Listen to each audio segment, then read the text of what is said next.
know if Jamie could have been motherfucker himself. I had a chance to, once I did leave his apartment, to look him up, and he did have a prior record with me. And so basically,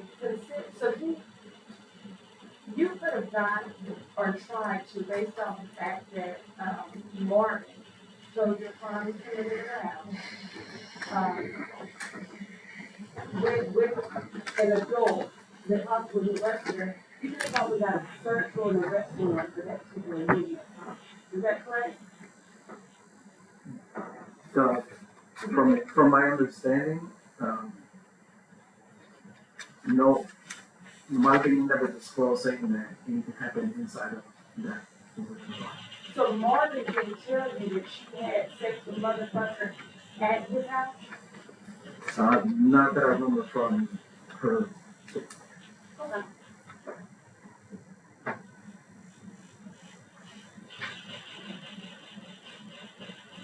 And your other testimony was that after the whole interview with Marvin, the only possible three people that were mentioned that could have committed the crime was this person, motherfucker, Augustine, and then Karen. Is that right? Yes.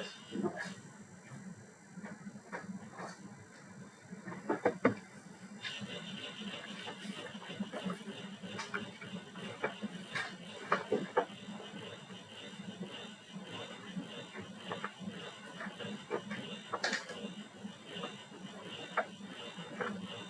And when did your investigation end? The investigation in regards to primary suspect, which was Karen Vegas, ended when a warrant was issued for arrest on August 9th, 2021. Okay. Is there a continued investigation looking for motherfucking Augustine right now? Not at this moment. When did the investigation looking for motherfucking? It ended at the moment when there was no other leads in regards to identifying motherfuckers. Do you remember when that date was? I don't remember the exact date, but it was 20 October. I believe it was October 2023. So October 2023 is when you got the last lead? No. In regards to continue to stop working. So from June until October 2023, you were actively searching for motherfuckers still? No. There was My question is, when did you stop actively searching for motherfuckers? Like, what was that thing? the moment that we ran the record on the phone number that we received, and we had no other identifying information to move forward with the case. But the last day will be September 18, 2021. What did It's September 18, 2021. what was the date when you went to that one? The one that you had that you believed to be motherfuckers, or the apartment company.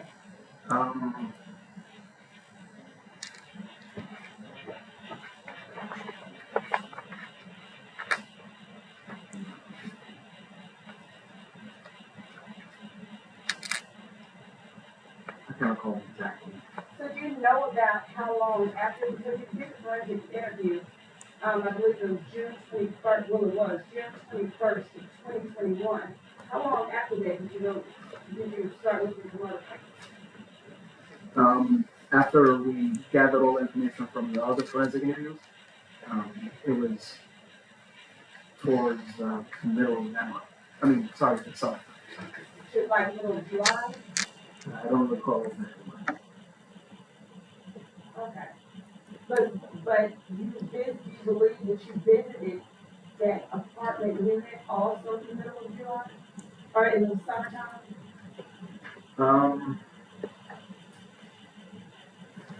No.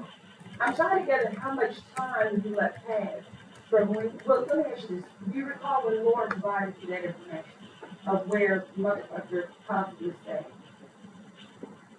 Yes, it was towards August. Okay. And so when did you put motherfucker's information in the database to try to search for things? Shortly after that. And you said, did you get 2 phone numbers, shortly after August? No, Or shortly after the forensic is on 21st. Okay. And how many phone numbers did you say you acquired on the first? One phone And that came from who? the biological mom my Okay, so James is your former roommate, didn't have a phone number to provide to him? Sorry, it was Jamie was the one that provided the phone number. My apologies. Jamie was the one that provided the phone number. The biological mother was the one that provided an apartment where he was custody of. Okay, and My then, apologies. okay, and then you did search for Alfonso, who's supposedly the leaseholder. No, I didn't. What did you find when you put all of these things in the database? Thousands and thousands of things in the city.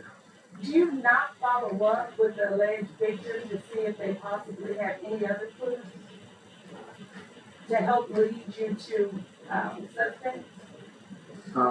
Follow up in regards to speaking with Like, for example, we mentioned already that Marvin said, I can go directly back to all this stuff. I know exactly where he lives. I had sex in his house. Did you not follow up and say, hey, where's the apartment, or hey, can you at least give us an address, or can you draw us a map? Do you not follow up usually to get that type of information? normally since we switched over to the policy of having a forensic interview, it would have to be a re-interview, a forensic interview in order to obtain that. And you all don't do that, you just drop it if you don't get it the first time, it's just over and done with? That, like I said, it has to be a rescheduled interview in order to obtain more information from the And how about Marty? When she told you to see that Marty knows these people, you didn't think to ask Marty about these people and where they come from? At that time, I did not. So had you been able to talk to these people, they could have provided information on whether something like this even occurred or not. Is that fair to say? It's possible, yes. I'll pass it to you. Any redirect? Maybe it's Yes.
All right, ladies and gentlemen of the jury, I need to send you back to the jury room just for a few minutes while we take care of some business, and hopefully we'll have you back in here within 10. All right.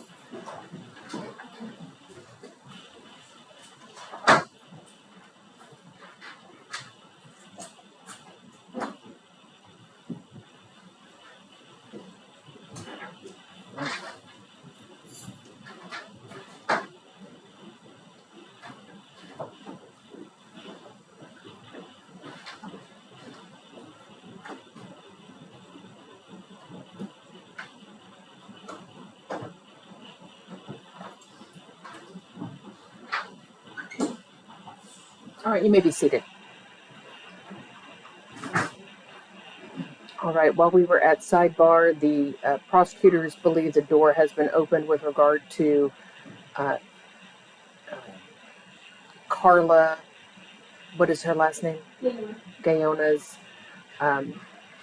interview, and the state is requesting to get into some other things that she said. Would you want to go ahead and ask the witness what questions you intend to ask, and I will make that determination. Yes, Your Honor. So, in the course of the interview, the video recording is about 2 hours long. There are statements that she provides that include other corroborating details that Marvin has already testified to and provided, which includes the color of the vehicle that they were driving, the fact that Marvin had money. Carla specifically said that Marvin was prostituting herself. She does not identify her mom as a perpetrator, but she does confirm that. She confirms that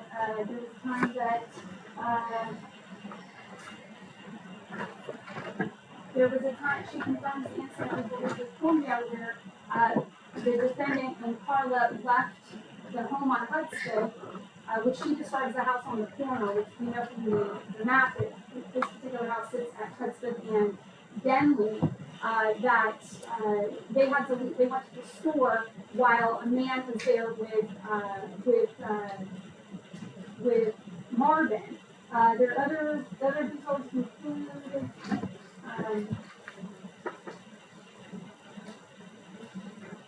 So they would drive, the Canadiana would drive Marvin and from a friend's house. That she talks about she uses the word uncle in relation to these unknown men. So we do believe a lot of the statements that surround that interview, and that the door's been open with regards to the prostitution. She does deny that her mother was prostituting, however, she does corroborate a whole host of other things. Obviously, Sergeant Romano could not go into it because it is hearsay, but at this point the defense has questioned him on those statements in that forensic interview, so therefore we believe at this time the state should be entitled to go into the rest of it. Otherwise, it leaves a misimpression of other statements that she has tendered or provided. And what says the defense? Yes, Your Honor. So I think I understand this state's premise. I thought the state was going to question Detective Romano on.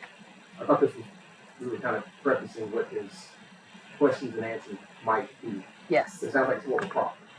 It sounds like it is. We do intend to ask about some of the statements that she made. No, yes. I'm sorry. You mean for the hearing?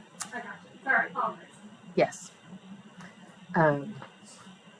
So in response to the proffer that I've heard, I don't know if Detective Romano is the proper witness to testify about an out-of-court statement that he may or may not have been present for. The witness that the statement that they're trying to get into is a witness that is available, and You mean Carla? Carla will testify in this trial. Okay. And she's been sworn in by the court as a witness on Monday of this week. So there will be ample opportunity for Carla to confirm, deny, or say whatever, to open, if we have opened the door to get to the crux of that issue. For understanding what I'm talking about. I do. We're talking about cross-examination, and the defense, Ms. Ponzu, asked the witness in detail regarding other things that were not corroborated by Carla.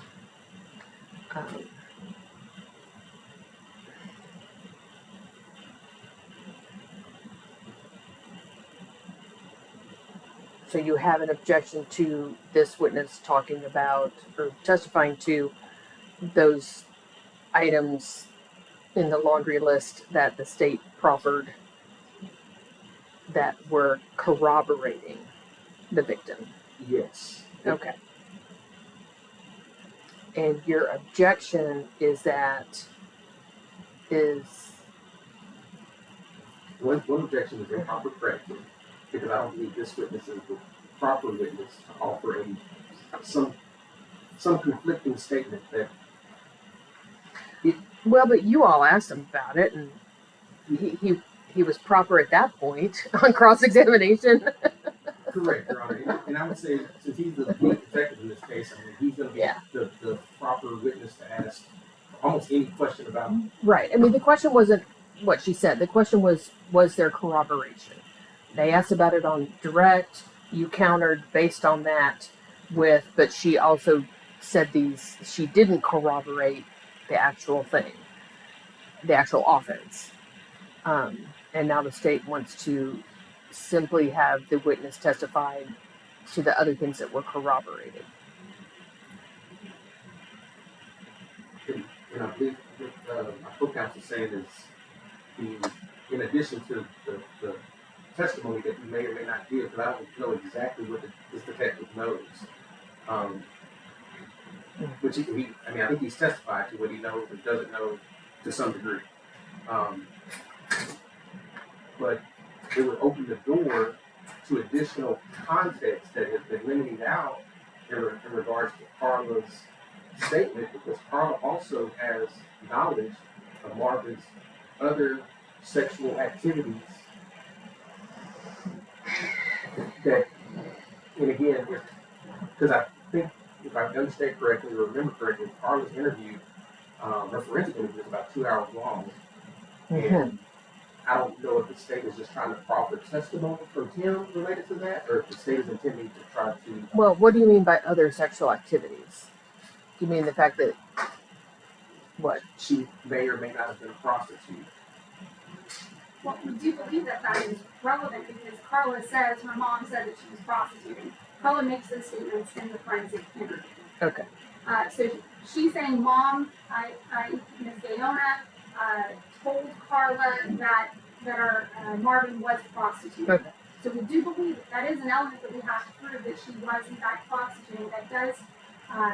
Okay. Now there is a statement, obviously, that also, in addition to that, she denies that her mother participated in that. Right. However, she does corroborate other tangible, concrete details that has already been presented before this court and the jurors. And in addition to that, we do believe Sergeant Romano is the appropriate witness. They asked the question; they thought he was appropriate. Right. In their With regard to the specific questions of corroboration, that's what I'm focusing on, and whether or not you can ask those questions. What other objections do you have to that testimony of simple corroboration?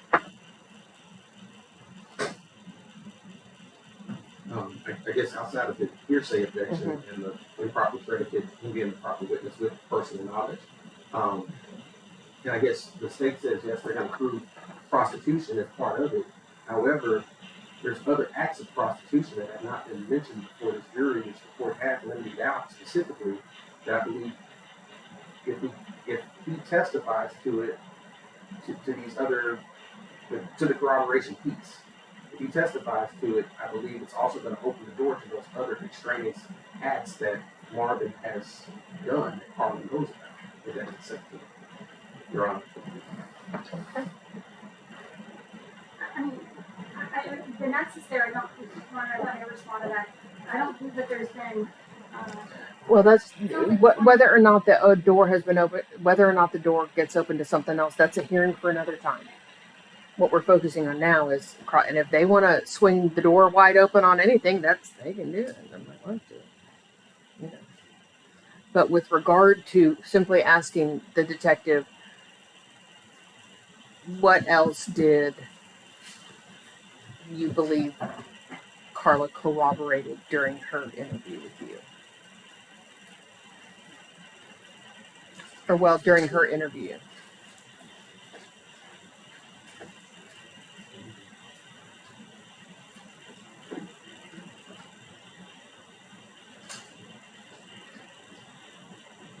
Ms. Almazi, can you do question and answer with the witness so the court can hear exactly what his testimony is going to be? Sergeant Romano, prior to cross-examination and direct examination testimony, did you get a chance, did you review Carla's interview? It's been several years since I've actually reviewed the full.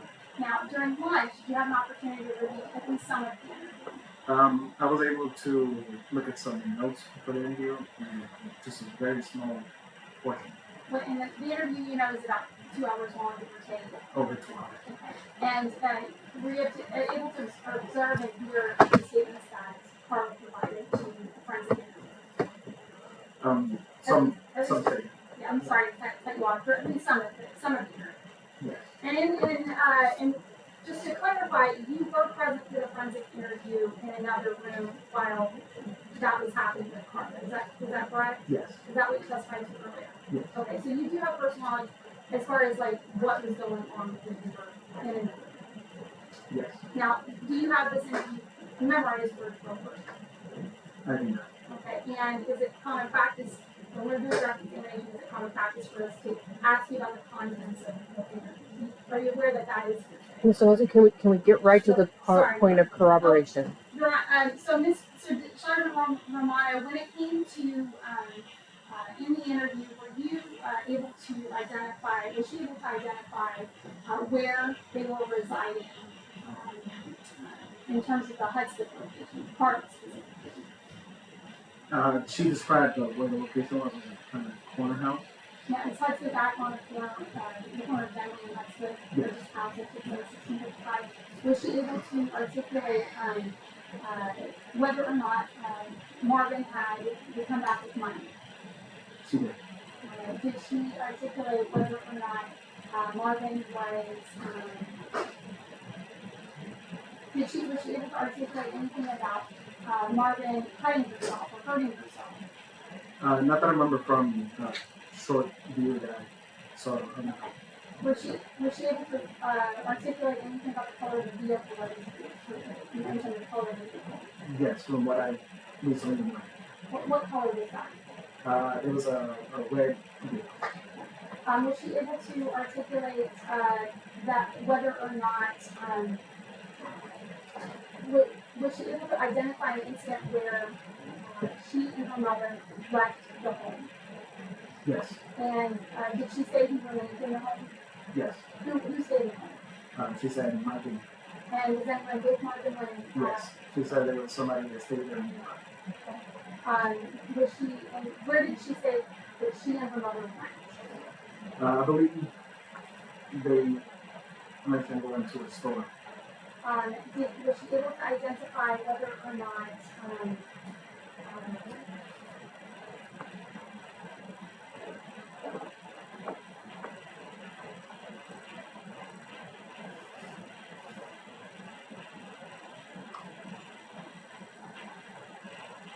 did she articulate whether or not Marvin had money? She mentioned seeing a certain amount. Did she ever mention anything about talking to her mother and her mother telling her that Marvin was prostituting himself? From the little skit that I recently saw, towards the beginning of the forensic interview. That's the pretty much the limitation of the questions we were going to ask at this time. Detective, the portion where you stated that Carla says that she and her mom left home and Marvin was home with, what was the word you used? She was home with a person? I think it's fine. Okay, so you don't know if that person was a man or woman?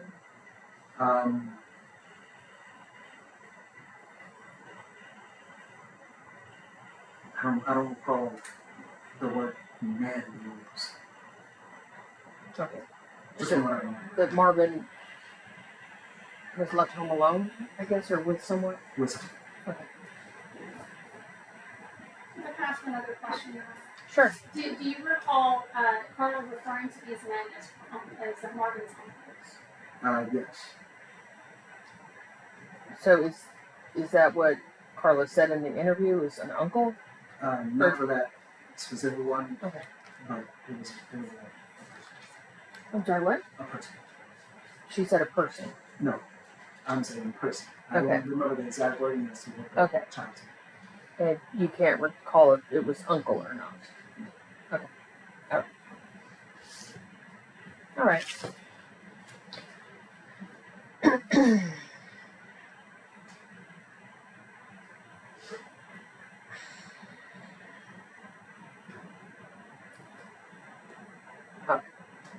Um, the court will allow you to ask the following questions.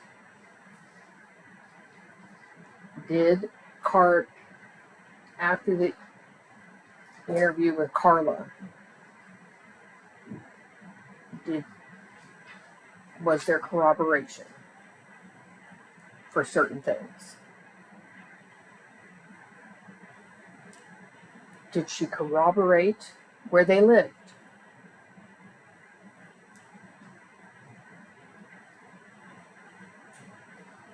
Did she corroborate that Marvin had money or would come home with money? Did she corroborate color of the car?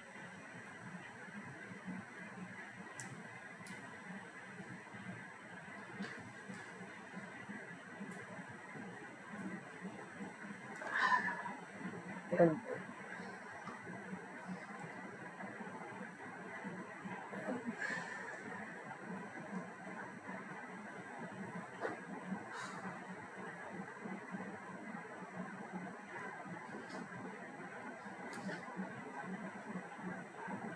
this witness hasn't testified that Marvin was left home with an uncle, just that it was someone.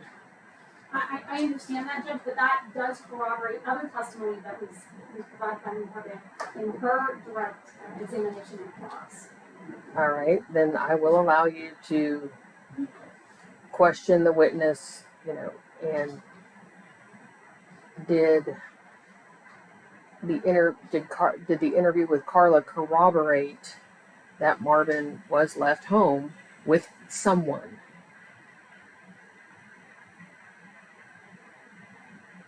And specifically that Carla and Karen went to the school.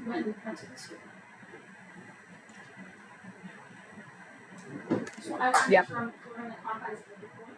Yeah. Mm-hmm. It seems like the question in the corroboration that we were even discussing and mentioning is Morgan's forensic interview. The things that Carlos did pertaining to the affidavit for the arrest warrant. That's what we were discussing. So these people weren't even in the picture on Morgan's interview. Oh. No. I'm talking about Carla's interview. And what was corroborated, what he believed Carla's interview corroborated was your cross. Right. Yes. The corroboration was of Morgan's interview. That's what we're discussing. Okay. And Morgan didn't discuss any of Samuel in Columbia. Or Cumbia. According to Cumbia, sorry. This is, so there, he wouldn't know about that. That's not the corroboration that we were even discussing. Okay. During So talks. Cumbia wasn't brought up during Marvin's interview? During Marvin's interview? No. Okay. Then you can't talk about left home alone. Then I'm not going to allow you to get into the corroboration about whether or not, because she is correct, and I appreciate you pointing that out. She did narrow the scope of her cross to at the time that he was investigating what corroborated Marvin's interview. I understand that, but the fact is they opened up the door by saying, by specifically asking whether or not her mother was prostituting Marvin. Carla, on her own, provides a sensory detail of leaving and going to the house, leaving the house and going with her mother to the store, leaving Marvin with an individual. I understand that Sergeant Romero did not, Sergeant Romero, the detective Romano, I'm so sorry. Sergeant Romano may not have received or gotten that information at the time, but that does not dissociate from the testimony that's already been presented. All right. So at this time, I will allow you to questioned this witness before the jury regarding the following. After Carla's interview, did it corroborate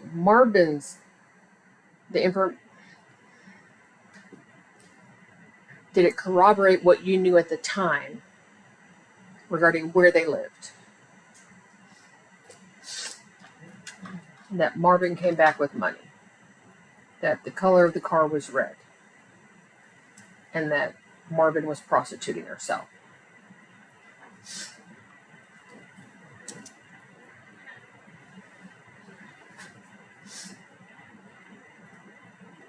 But I'm limiting the state to using that word corroboration. You can't say, did Carla say, did Carla articulate? No. After Carla's interview, corroborate Okay. what you knew at the time. Well, I would ask that he be able to articulate and corroborate it and confirm what the Carla statements corroborated and confirmed what Marvin would already knew Marvin's statements at the time.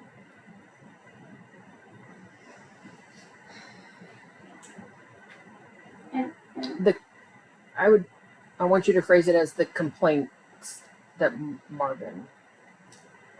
or the details that she provided. Yes, that's fine. Details that she provided. But you can't get into I'm not going to allow you at this time to get into went to the store and left Marvin alone with somebody. Okay. Okay. All right. Thank you. Thank you very much. All right, we're ready for the jury. Thank you.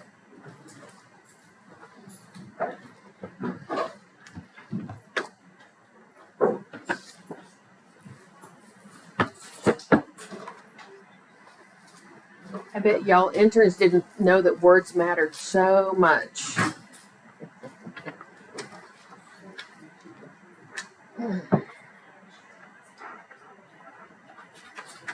Judge, sorry. Yes, that's all right. Another point of clarification because we don't want to Yes. divide the court's rules. In the statement, in the forensic interview, Carla says that her mother, Karen, is the one that told her that Marvin was prostituting herself. We do believe that we should be allowed to go into that as well. Because it's a statement that was provided from the defendant to Carla that was subsequently provided to in the forensic interview.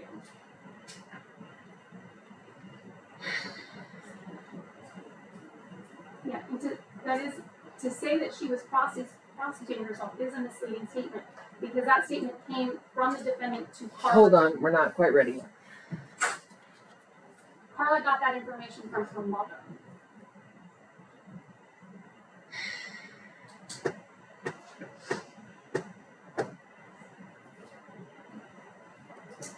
And we do believe, since the defense specifically asked about prostitution and what Carla, that her mother was not prostituting herself, clearly she had a conversation with her mother and knew enough such that from her own mother that Marvin was prostituting herself, being prostituted or prostituting.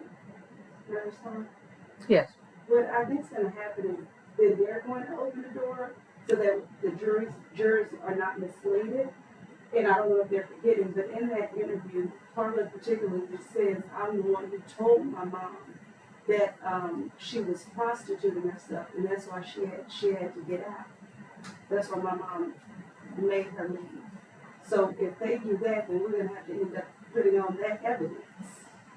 All right. So what did Carla say in the interview? Did she say, my mom told me, or I told my mom? Carla said that she told her mom, because the interviewer asked her to clarify. Okay. She's like, hey, did your mom? She was like, no. She was like, I'm the one that phone told her. Okay. All right. So they're saying that Carla after the interview then y'all may be seated if you want to, I don't care. Because I know y'all are standing for the jury. That Carla said immediately then clarifies and says, no, I told my mom she was prostituting herself. All right. Right, Marna, we'll We'll withdraw that portion, that's the end. Yeah. The state within the contents of the report as. Okay, already said. Okay, then not getting into who said what to the, or whether Carla told the defendant or the defendant told Carla, you're not going to get into that That's correct. because that is a point of dispute. So I'm not going to let you get into that at this time. If at some point you've got time to review it and then want to recall this witness, you certainly can. All right. All right, we're ready, Mr. Lewis. Now y'all have to stand up. All rise.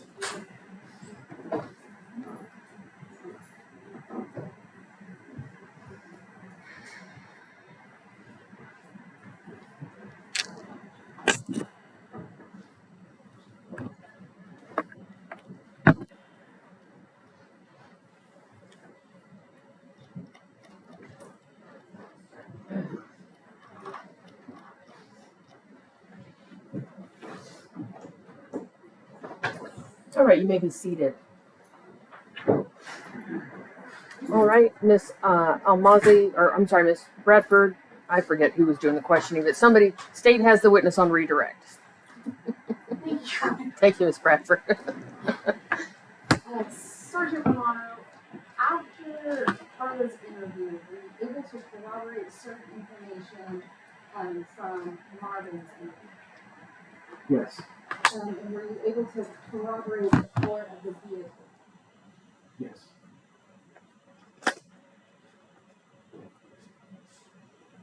Were you able to corroborate that Marvin was seen coming home with money? Yes. And were you able to corroborate that Marvin was prostituted? Yes. And were you also able to corroborate where they were residing at the time? Yes. And those statements were consistent with what Marvin had provided? Yes.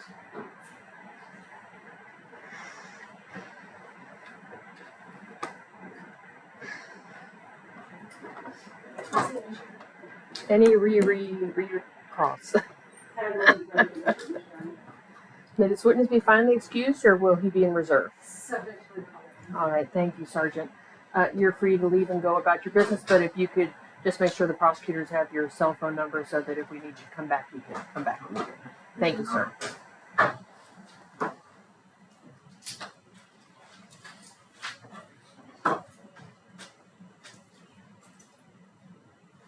Call your next witness. Your Honor, at this time, the state calls Leah Park. All right, ladies and gentlemen of the jury, I do need to send you back out to have a hearing out. No? No, this is not a hearing person? Okay, thank you. Come on up. All right, please raise your right hand. Do you solemnly swear or affirm that the testimony you will give in this case will be the truth, the whole truth, and nothing but the truth, so help you God? Thank you. If you would, please be seated. You may proceed. Thank you, Your Honor.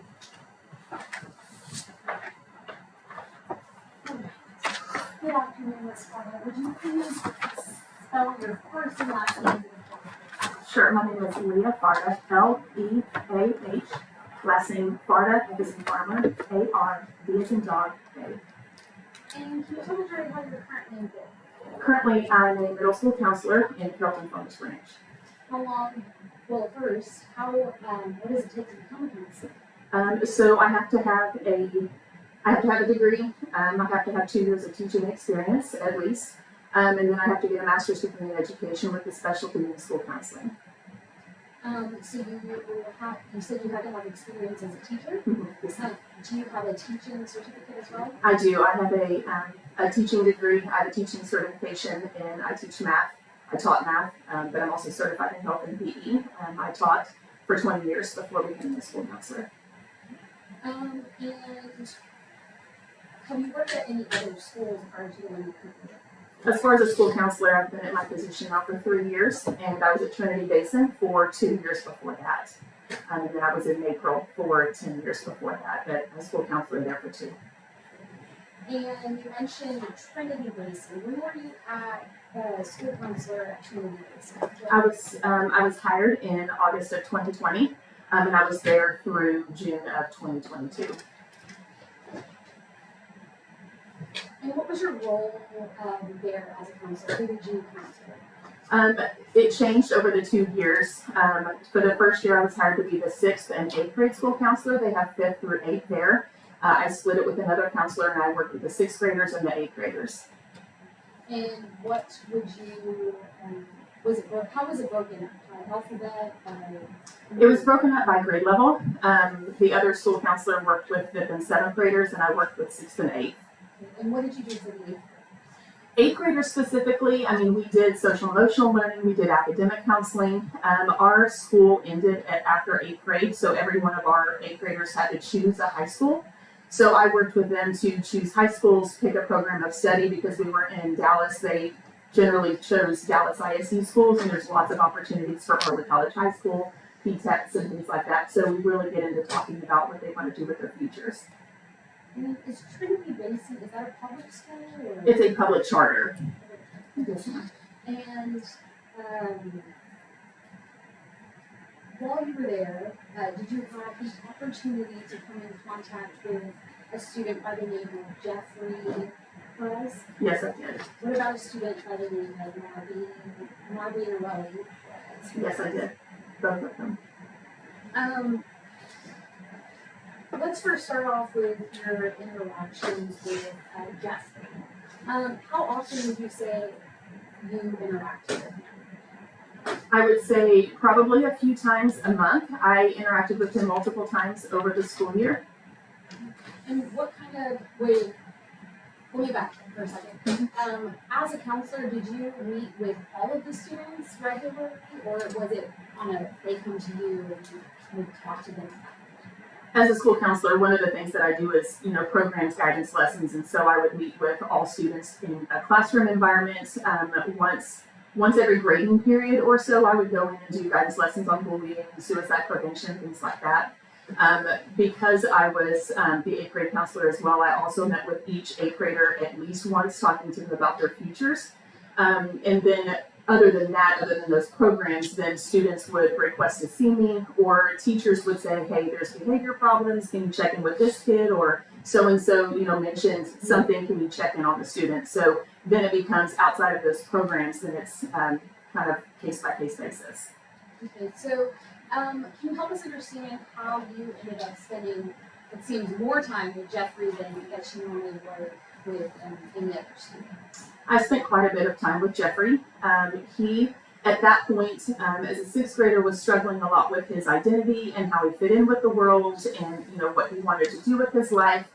And because of that, one, he would come to me and talk to me about things like that, but that also led other students to kind of target him.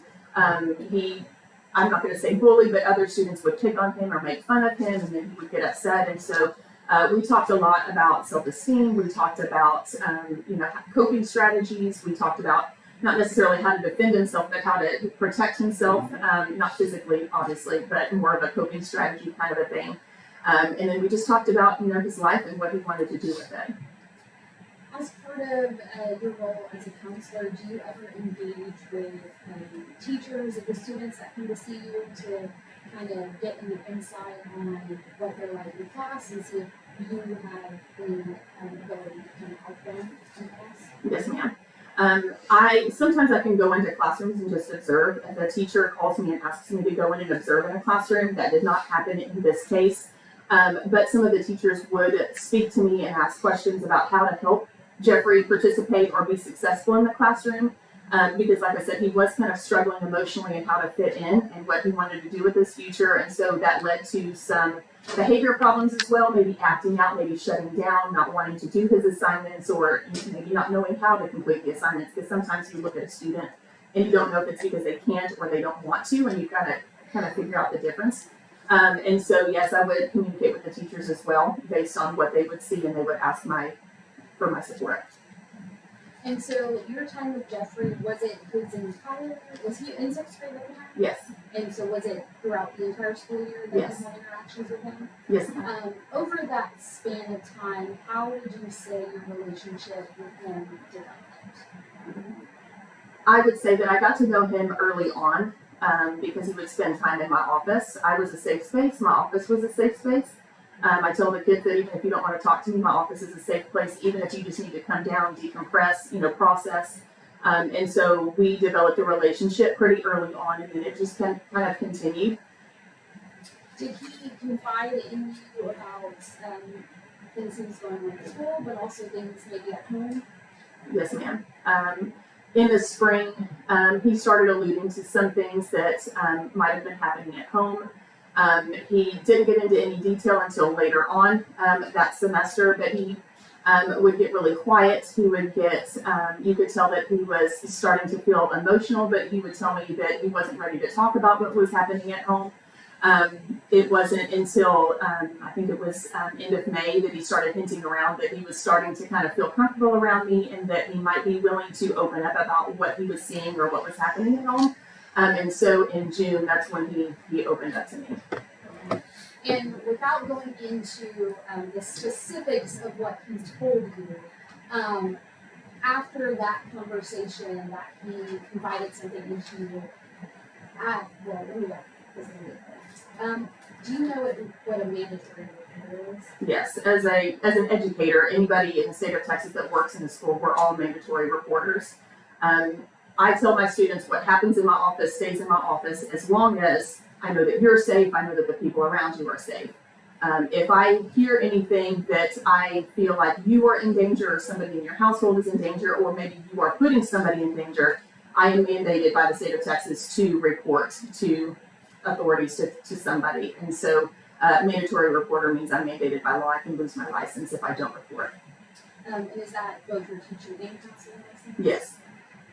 So going back to the time where Jeffrey finally feels comfortable enough to tell you something that has been going on at home, after that conversation, did you feel that it was necessary to make a report to someone else? Yes, absolutely. And did you do that? Yes, I did.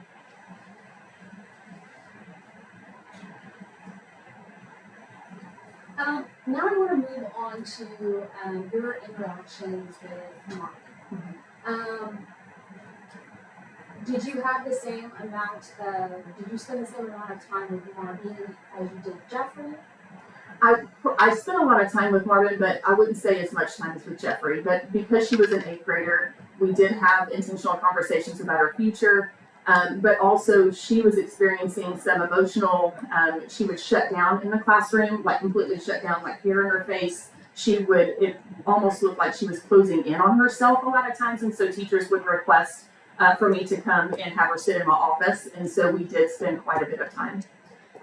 During the times where she would come and sit in the office, without going into anything that was said, did she ever feel comfortable confiding with you about different things? We generally would talk about future, what she wanted to do in high school, what she wanted to do with her future. She didn't confide any details about what was going on at home. She did talk about, friends, but nothing about what was going on at home. You mentioned that some teachers would reach out to you regarding her and were just kind of shutting down classes and things like that. At that time, to your knowledge, what kind of student was she? She was a struggling student. I couldn't speak specifically to her grades at this point, but she was a struggling student. She missed quite a bit of school. When she was in the classroom, there were times where she would shut down and not participate in the classroom, which is when I was called in to support her. And then when I was able to support her, sometimes that meant that she was sitting in my office and bringing her emotional level back in check, trying to get back to herself. And so she spent a lot of time in my office, even when she wasn't in the classroom. When she was at school, she was in my office. So she was a struggling student.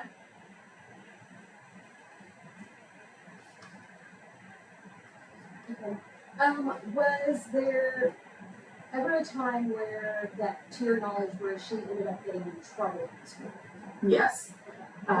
You want me to tell that? Can Okay. you talk about that? Yes, of course. I got a report from another student that they had seen Marvin with a vape pen. With that knowledge, I went to administration and we did a search of her backpack.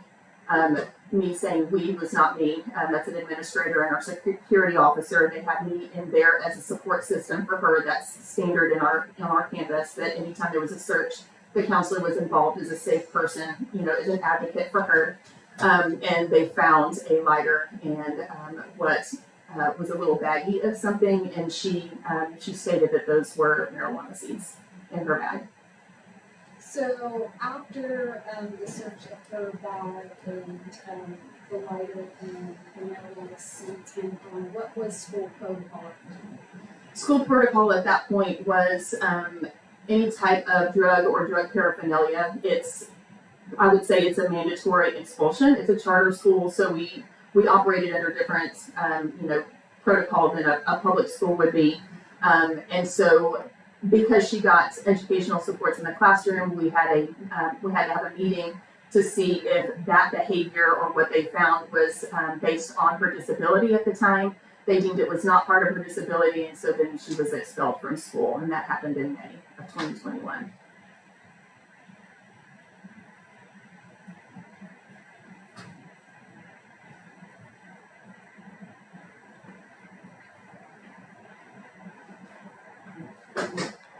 Did you have knowledge of what that disability was? I do not know what that disability was.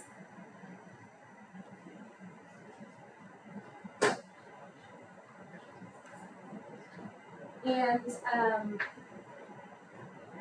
you talked about there being a meeting, is that right? Mm-hmm. Who was all present for the meeting before a final decision? That's usually, I was not part of that meeting. It was the determination, so probably administrator, like the principal was probably there, and then some of the special education staff would have been part of that, and then the art coordinator probably would have had to have been there because they would have had to know what her accommodations were, what her disability was, to look and see what the behavior was and the connection with that, and determine if that was part of it or not. And the determination was that it was not part of it, and so they made the decision to expel her from school.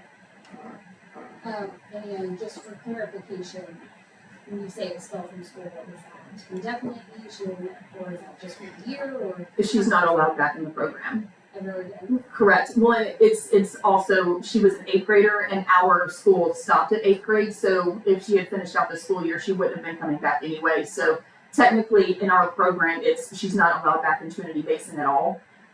But it was just for a few weeks because we were towards the end of the school year. And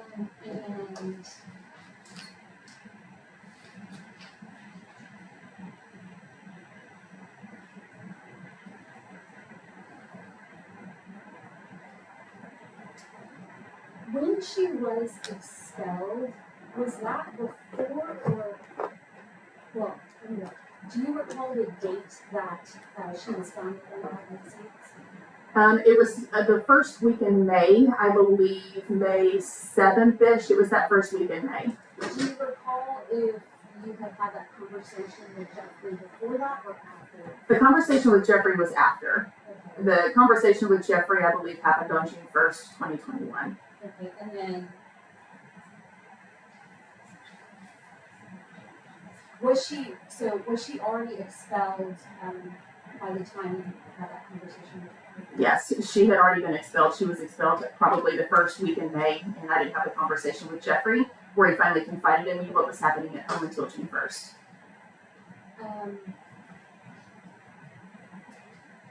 And once you made that,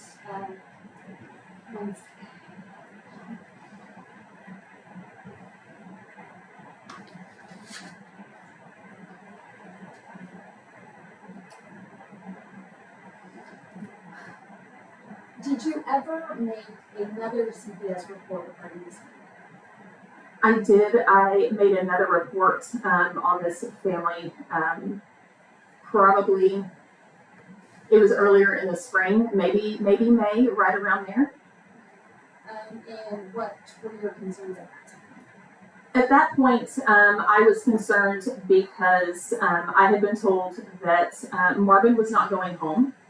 She was living maybe with a boyfriend that was around her same age.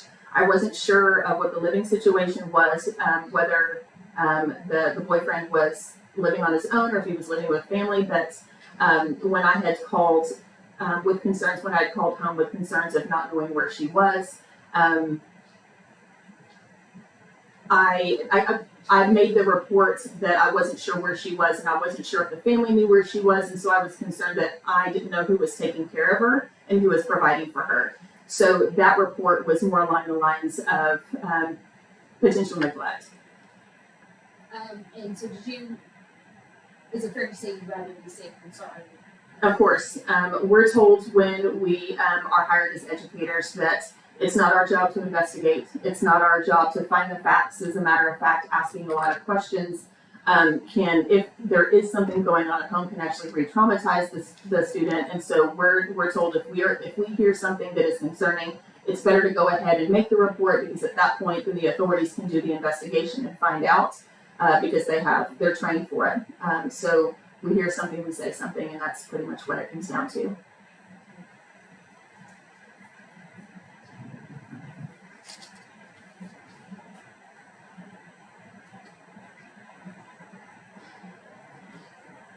Do you recall, in regards to that other report, do you recall around what time, or do you know the date of that? I feel like it was around the first week in May. I feel like it was around May 5th, but I'm not positive. Did you make that report before the report regarding what Jeffrey discussed? Yes, that report happened before. And then was that report before or after Marvin had been expelled? That would have been before Marvin had been expelled, so it may have been like May 5th that first report, and then May 12th is the expulsion. Somewhere it was all around the same time, but my first report, then the expulsion, and then Jeffrey came to me with the report. And once you made that, going back to the reports regarding what Jeffrey had talked to you about, once you made that report, did you have any further involvement in the case after that? No, it was I made the report, and then it was the end of the school year. So Marvin would have been gone at that point, and so no, I didn't have any more to do with the case after that.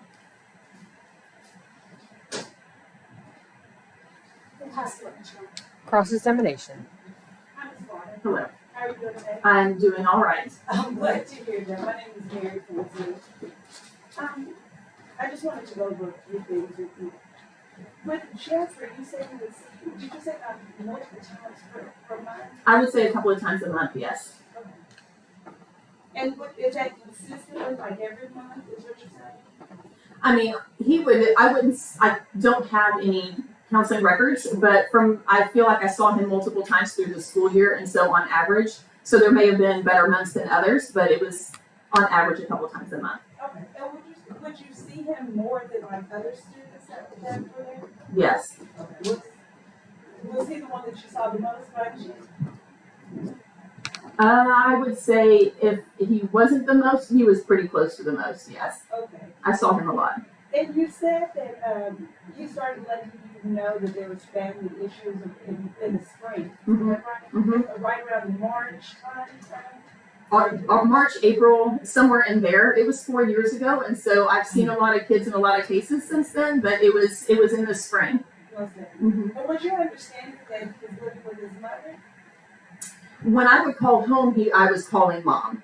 So when we go into our system, you see it's a list of people that we can call. Generally, I will go to the first person on the list. First person on the list was mom, and so I was calling mom. Okay. So my understanding was yes, he was living at home. Do you know what grade he was in at that time? He was 6th grade at the time. And his sister was she was in 8th grade? Correct. Okay. And you talked about, I guess, being picked on by other people. How did you see that, I guess, manifested? Was he angry, sad? In your opinion, how would you describe it?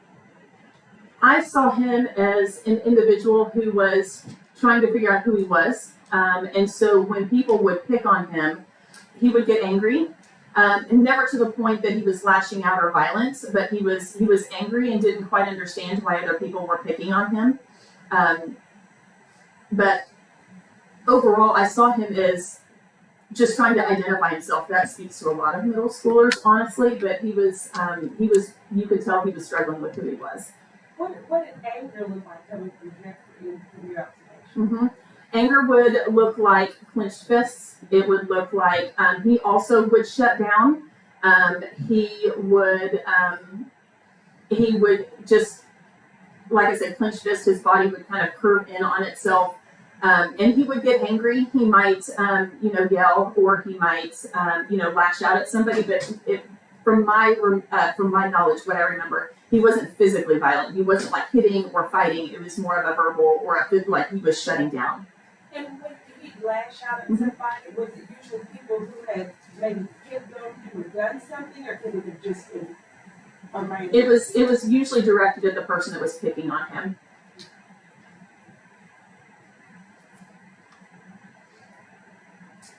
And in regards to Marvin, you were there when I guess they searched her backpack? Yes, ma'am.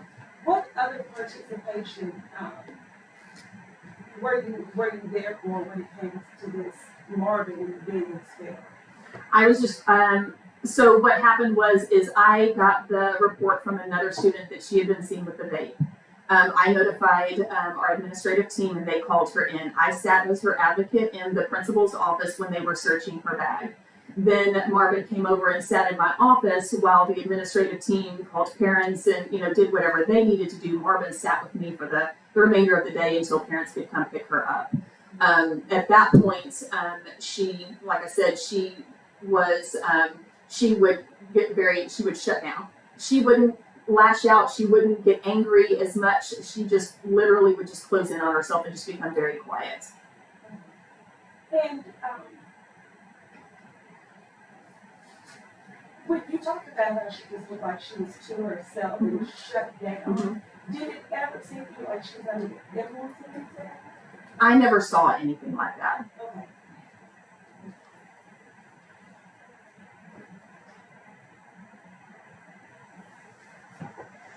Were you aware and made that Marvin was pregnant? Jeffrey told me that she was pregnant. Okay. So, do you know that when he told you? I believe that was in the April, May, whenever he was talking to me. I'm trying to think of the timeline. So when I made the CPS report about, now I'm confusing myself. I believe when I made the phone call about her living with her boyfriend, I believe that is when I found out that she was also pregnant. And so I don't believe, I think I already knew that when I made the June 1st report. I'm not positive. I'm sorry. It's okay. And you mentioned though that so just so I can get this timeline straight, something Jeffrey told you on June 1st warranted you calling CPS. Yes, ma'am. And going backwards from there, in May, I guess the event right before then would have been her getting expelled from school. Correct. Okay. And it looks like that was possibly May 12th. And then on May 5th is when they caught her with the vape. With the vape, the search and expulsion, yes. And it was prior to that time frame that you ended up calling CPS in regards to worrying about her staying with the boyfriend? So that's the date that I'm not remembering. There was another CPS report that I made with the possible neglect because I had heard that she was living with her boyfriend, not necessarily going home. I wasn't sure if mom knew where she was when I would call home. I wasn't sure if mom knew where she was. So I did make the decision to make a report just to be on the safe side that I didn't know who was caring for her. When you were calling mom, were you able to reach mom? Usually, not always, but parents are working. They don't always get to answer the phone. So, but usually she would call me back. But after just, I guess, speaking with mom, did you still have the impression that she may have not known exactly where Marvin was? And if you don't know, it's. I don't know. Okay. And then the other thing in regards to Marvin, what I'm trying to figure out, and I know you don't have an exact date, is whether, and you may have answered it on direct, but when you called in regards to the concern about her living with her boyfriend, was that prior to her being searched for the marijuana, or her backpack being searched? And it's okay if you don't know. I'm not 100% sure on that. Okay. And so can you tell me what all led to your concerns about not knowing whether she was going home or not? I was told that she was staying with her boyfriend.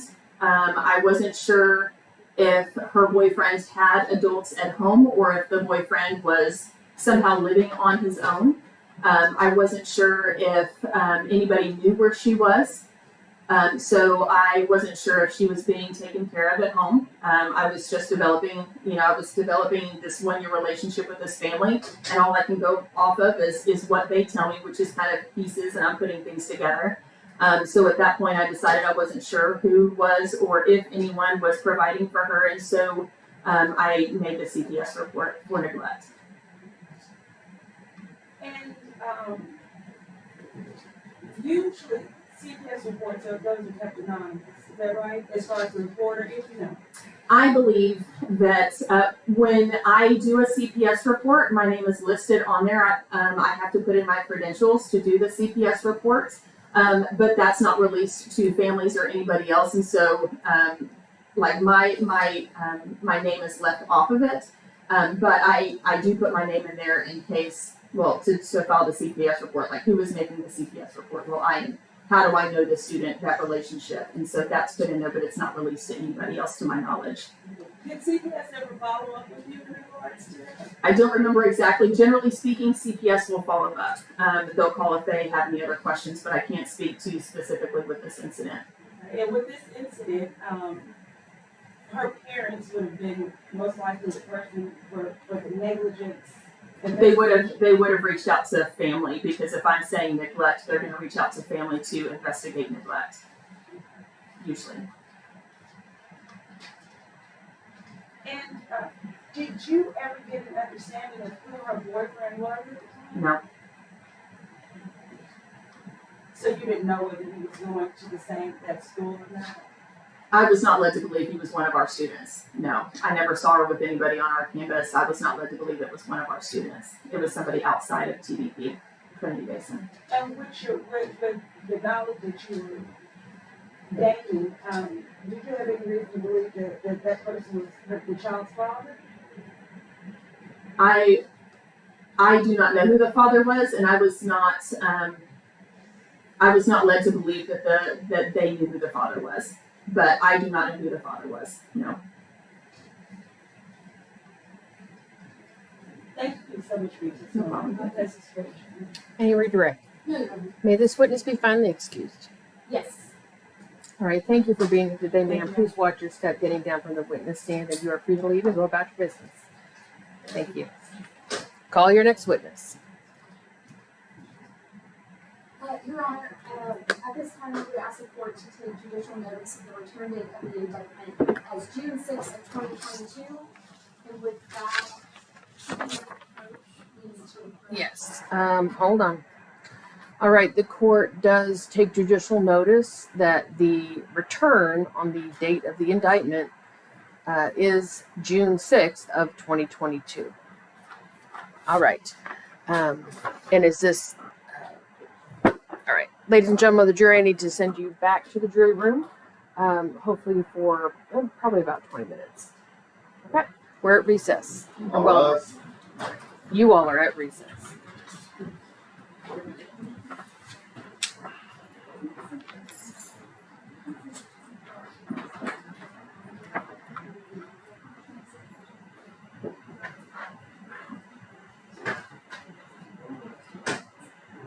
Oh, okay.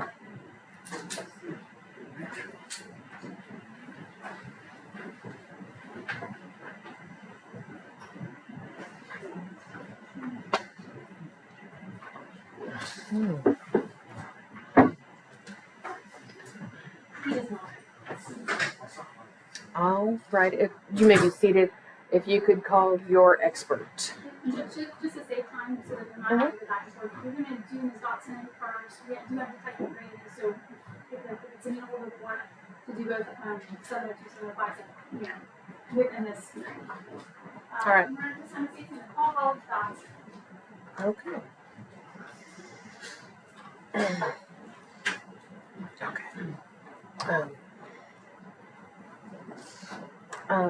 Can I, Mr.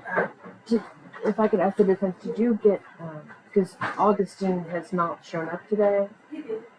He did? Yes. We were at lunch. So, Because I've had an attorney here to represent him that he needs to talk to. Yep. When did you tell him to be back? He should still be here. Okay, where is he? In the defense worker. Oh, where? Just bring. Yeah.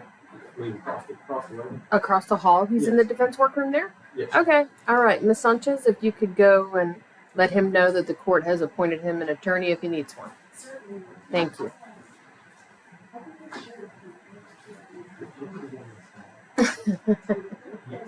Okay. Thank you, Mrs. Sanchez. And our other witness is there too. It was, Oh, Mrs. we Sanchez? just told them to sit together. Okay. There's another witness who was sworn there too, so she'll need to step out and wait in the hallway because the rule has been invoked. sir. Thank you, ma'am. Thanks for Yes, making we just that told them to park there because we were Yeah, at. would you? Okay. I was like, hi. Yes. She speaks Spanish. Yes. Yes. I mean, not of course, but. Yes, no. Yes, of course, I got a Spanish-speaking lawyer for Right, him. right, yeah. It was readily apparent. All right, if you would please raise your right hand. Do you solemnly swear or affirm that the testimony you will give in this case will be the truth, the whole truth, and nothing but the truth, so help you God? I do. Thank you. If you would please be seated. You may proceed. Thank you, Judge. Ms. Dotson, please state your name and spell for the record. Yes, my name is Holly, Holly. Last name Dotson, Dotson. And Ms. Dotson, where are you currently employed? At the Dallas Children's Advocacy Center. And what do you do for the Dallas Children's Advocacy Center? I am the Senior Director of Therapeutic Services, so I oversee the clinical and family advocate programs. How long have you been at the Dallas Children's Advocacy Center or DCAC? A little over 8 years. And have you been asked or called to testify as an expert therapist in any criminal proceedings? Yes, I have. Have you been deemed to be an expert in this court here in Dallas County? Yes, I have. Your Honor, may I approach? You may. Ms. Dotson, I'm going to show you State's Exhibit number 20. Do you recognize State's Exhibit 20? Yes, this is my CV. Okay. Does this contain your education, coupled with your experience, places that you've worked, trainings that you've given, things like that? Yes, that's correct. Your Honor, the state will offer State's Exhibit number 20 for purposes of this hearing. Tender is defense counsel to objection. No objections for purposes of this 275. All right. State's Exhibit number 20 is admitted for, I'll just put record purposes at this time. Permission to publish the report. Now, Ms. Dotson, Judge, is it okay if since all of that information is already in there in terms of education, that I just go straight into leave it not? Yes, please. All right. So, Ms. Dotson, I know you told us that you testified as an expert before. Have you testified in the areas of the process of disclosure? Yes. Have you testified in the areas of accidental disclosures? Yes. Have you testified regarding grooming? Yes. Have you testified regarding the reasons, the feelings for a perpetrator? Yes. Have you also testified how an outcry might happen? Yes. Okay. Now, have you testified in those different capacities or areas here in this courthouse once you've been here as an expert? Yes, I have. let's talk about the process of disclosure. With regards to the process of disclosure, can you explain what that is? Yeah, so essentially the process of disclosure is the process a child would go through to disclose their experience of sexual abuse. And so we know that that is not a linear process. It's not uncommon for children to be in an active stage of disclosure, ready to tell, or not in an active stage of disclosure, which means they weren't necessarily ready to come forward and tell their story, which can also impact how much information they want to give at any given time when they're explaining their abuse. So when a child is explaining their abuse or talking about what happened to them, is it possible that the child will give additional details to other individuals later on? Yes, that's common. And why does that happen? So oftentimes disclosure is going to be dependent on who it is that they're talking to, their felt safety, the reactions of the person they're telling, whether or not they're in a place where they are wanting to disclose everything versus kind of testing the waters. So there's a lot of different factors that are going to play a role in how much and how often the child tells different details. What does testing the waters mean? So that would mean essentially kind of like if you dip a toe in the water to test the temperature before jumping into the pool. Similarly, it is maybe saying a little bit about something that's happened to gauge the reaction or response before being able to say more. Have you seen instances where a kid directly articulates or outbursts from the offense that's happened to them? Can you repeat the question? Yeah, that was a bad question. Have you ever seen, are you familiar with a child outcrying to an adult about something bad that may have happened to them? Yes. Have you also seen situations where the child did not disclose and the information, the criminal offense was found out in a different way? Yes. What is that process called, or what is that instance called? Yeah, so oftentimes that would be an accidental disclosure versus a purposeful disclosure. So, maybe the offense was discovered because a peer that was told in confidence tells someone, or the abuse is discovered somehow, walked in on, text revealed, things of that nature. And so oftentimes in those cases, children are not actively ready to talk about what's happened to them, so we call that accidental. Now, which one is more common, accidental or purposeful disclosure? It's not uncommon for accidental disclosures. For purposeful disclosures, oftentimes we see more delays also before they're able to disclose what's happened. And that actually is my next point. You use the word delay. Have you heard the term delayed outcry? Yes. Now let's talk about what an outcry is. What is an outcry? An outcry is whenever the child tells about their abuse. And what is a delayed outcry? So that is when that outcry is delayed from when the abuse or assault occurred. What would be some reasons why the child might wait to tell? So similar to what I had talked about earlier, there are oftentimes pressures to not tell, maybe fear of what the outcome could be, fear of whether they'll be believed, fear of what would happen to them or the perpetrator, mixed emotions with the person who may have perpetrated against them. Maybe they feel guilty or shameful, maybe they feel like it's their fault, all sorts of different aspects that can delay that outcry, or even kind of recognizing what it is that's happened to them and whether that's okay or not okay. Like, in other words, not understanding whether it is what sexual abuse is a good thing or bad thing. Correct. And whether or not they should say something that's not. Correct. All right, now when we talk about pressures, let me kind of lead into the feelings of a perpetrator. Can you describe, is there like a set way that a child may react or respond to a person that's put them in a position where they're being abused? No, there's no set response. Can you kind of give me examples of what those feelings might look like? Yeah, so oftentimes children are abused by someone they know and trust. So oftentimes there can be mixed feelings towards that person. They may love them, and care for them, but at the same time don't necessarily like what's happening to them. So there can be a lot of mixed emotions and confusions around the perpetrator and what it is that's happening. Could that affect whether or not a child immediately outcries or waits to tell? Yes. And you talked about how perpetrators are usually someone the child knows. Did I get that right? Yes, that's correct. And so is that more common than a stranger Yes. offense? Now, what could be some reasons why you talk about mixed emotions, but are there other things that could potentially factor into why a child might wait to tell? Yes. Like what?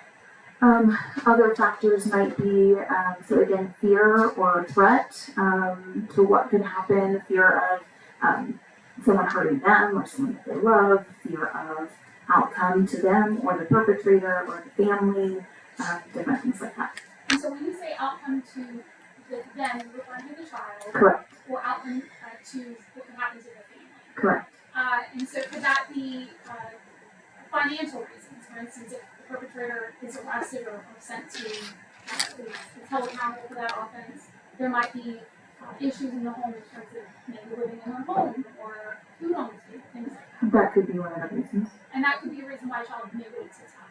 Correct. Now, let me get into, let's talk about grooming. Can you tell us what grooming is?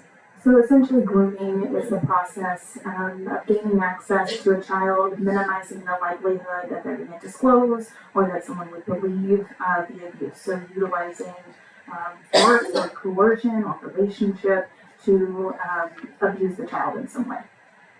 Does that mean, does grooming specifically, is that specifically related to instances where a perpetrator was sexually assaulted a child or sexually abused a child? Could you expand? Could you see grooming in instances where the perpetrator is not molesting the child? Could there be an instance where the child being groomed for some other reason? Yes. Can you tell us about that? Sure. So, any kind of exploitation of the child, maybe forced labor, forced sex, grooming for sexual gratification, or any of those other types of offenses, all of those behavioral approaches can be very similar. So you talked about forced labor or forced trafficking. Can you expand on that for a little bit of forced trafficking? Sure. So using the relationship, using force or coercion, whether that's emotional abuse, making the child feel guilty, making them feel responsible, making them fearful. Any of those types of tactics that we see in grooming can also be used to manipulate the child to engage in forced labor, so working where the parent or this other person receives the funds, or sex trafficking where the child engages in sexual acts for the financial benefit, or housing, or illicit substances, or something like that, some other type of means for that person who's grooming the child. So that same kind of concept that we typically see in child sex cases, child abuse cases where perpetrator is sexually abusing the child, can also be seen in these trafficking or exploitive acts. Yes, that's correct. Now, is there, when it comes to the process of disclosure and delay of disclosure, could there be, is it possible that a child may wait to tell because they feel like they're not going to be believed? Yes. Is it possible that a child may not want to participate in any further prosecution or investigation of that perpetrator because they love the perpetrator? Yes. And they don't want to see that person get in trouble? Correct. Or see family members harmed as a result of the perpetrator being punished? Yes, that's correct. Now, are you aware of whether a child under the age of 18 can consent to a sexual act with an adult?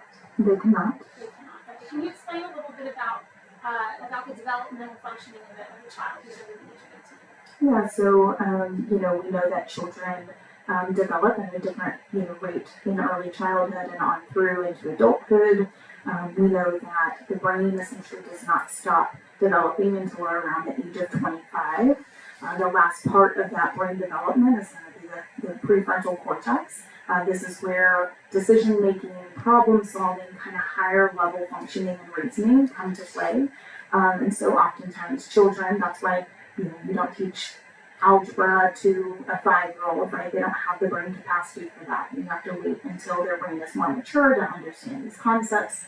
Similarly, as children develop over time, they tend to be, or they are, more,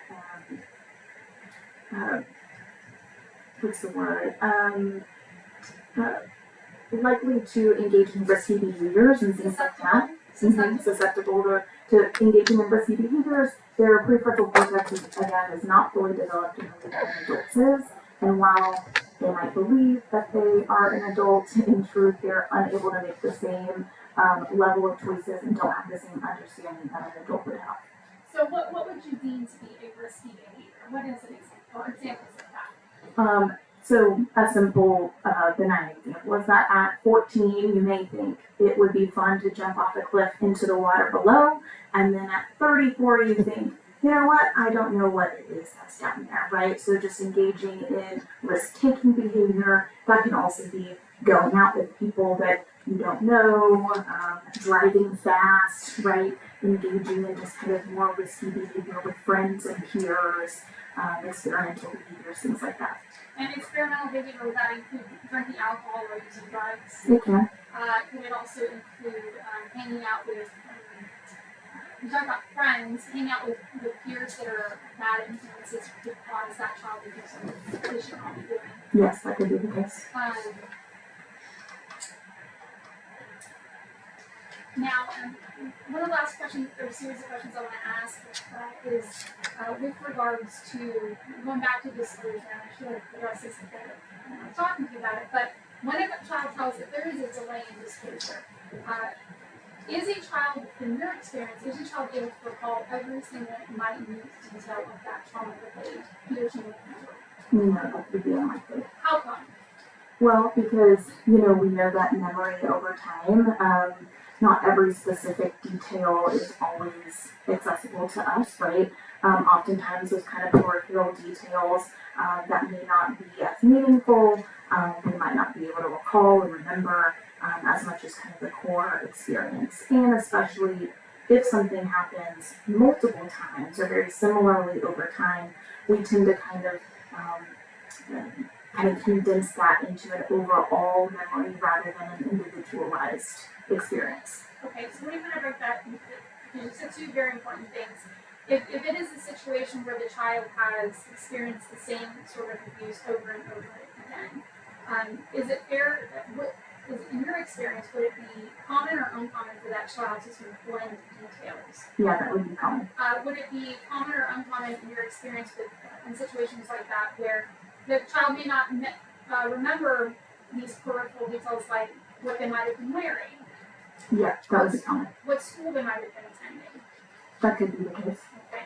And I want to make sure we define peripheral detail. What is a peripheral detail in your training experience? Well, so that would be just something that the child is not necessarily identifying as really kind of an important factor, or that their brain is not really identifying as an important factor to that specific experience. So depending on time frames or things like that, they might not be able to remember the month or the day that something occurred. But does that detract from the actual traumatic event that the child may have had? They can't recall the specific day or what they were wearing, the school they were attending. Now, in this case, did I ask you, have you treated an individual by the name of Marvin Morelli Perez? I have not. Do you know, what was the first time you and I spoke about this case? Yesterday evening. Okay. Have you spoken to Ms. Bradford or anyone else about this case? No. And yesterday, did I provide you at least some an abbreviated understanding of what the facts or circumstances were? Yes, you did. Did I give you any police reports or interviews or anything like that to review? No. So, with regards to the what you provided here today in terms of your training and experience and what you testified to previously, are those common opinions held in your field of expertise as a licensed in your position? Yes. Okay, I'll pass it at this time, Warren. Cross-examination. Yes, sir. How you doing, Ms. Dawson? Good luck. Two questions for you. I'm kind of inspired here. Summer prosecutor ended.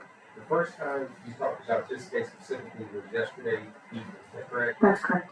Do you know any details about this case? I do not, other than the few details she's given. Okay. it sounds like you've been doing this for a while, not only with the Children Advocacy Center, but other places. Is that correct? Yeah, so primarily child abuse at the Advocacy Center, but yes, Sounds like you've spoken at a number of conferences I and have, given some seminars. yes. Okay. You don't have, would you be sharing, do you have an opinion about this case specifically? I do not. Okay. And you don't have enough knowledge or about details or data to form an opinion about this case? That's correct.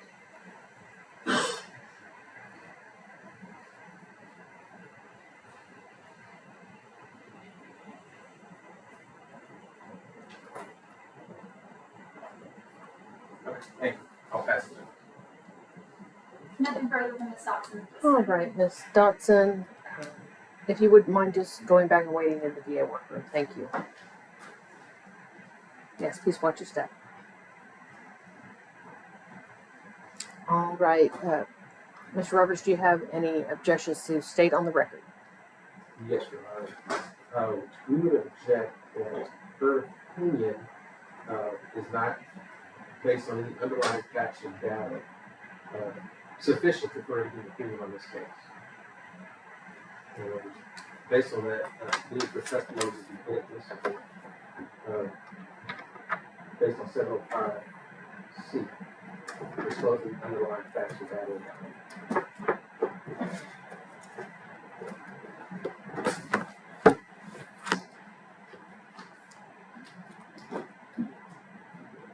I do believe she's testified sufficiently as an expert. She's an expert on this subject matter.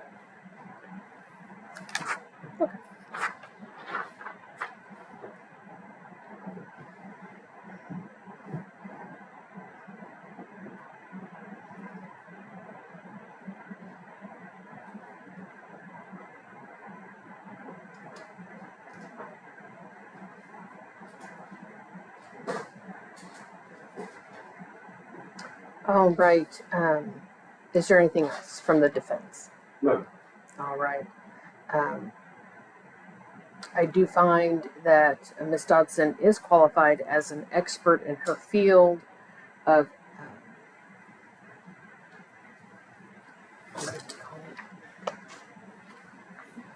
child therapeutic services.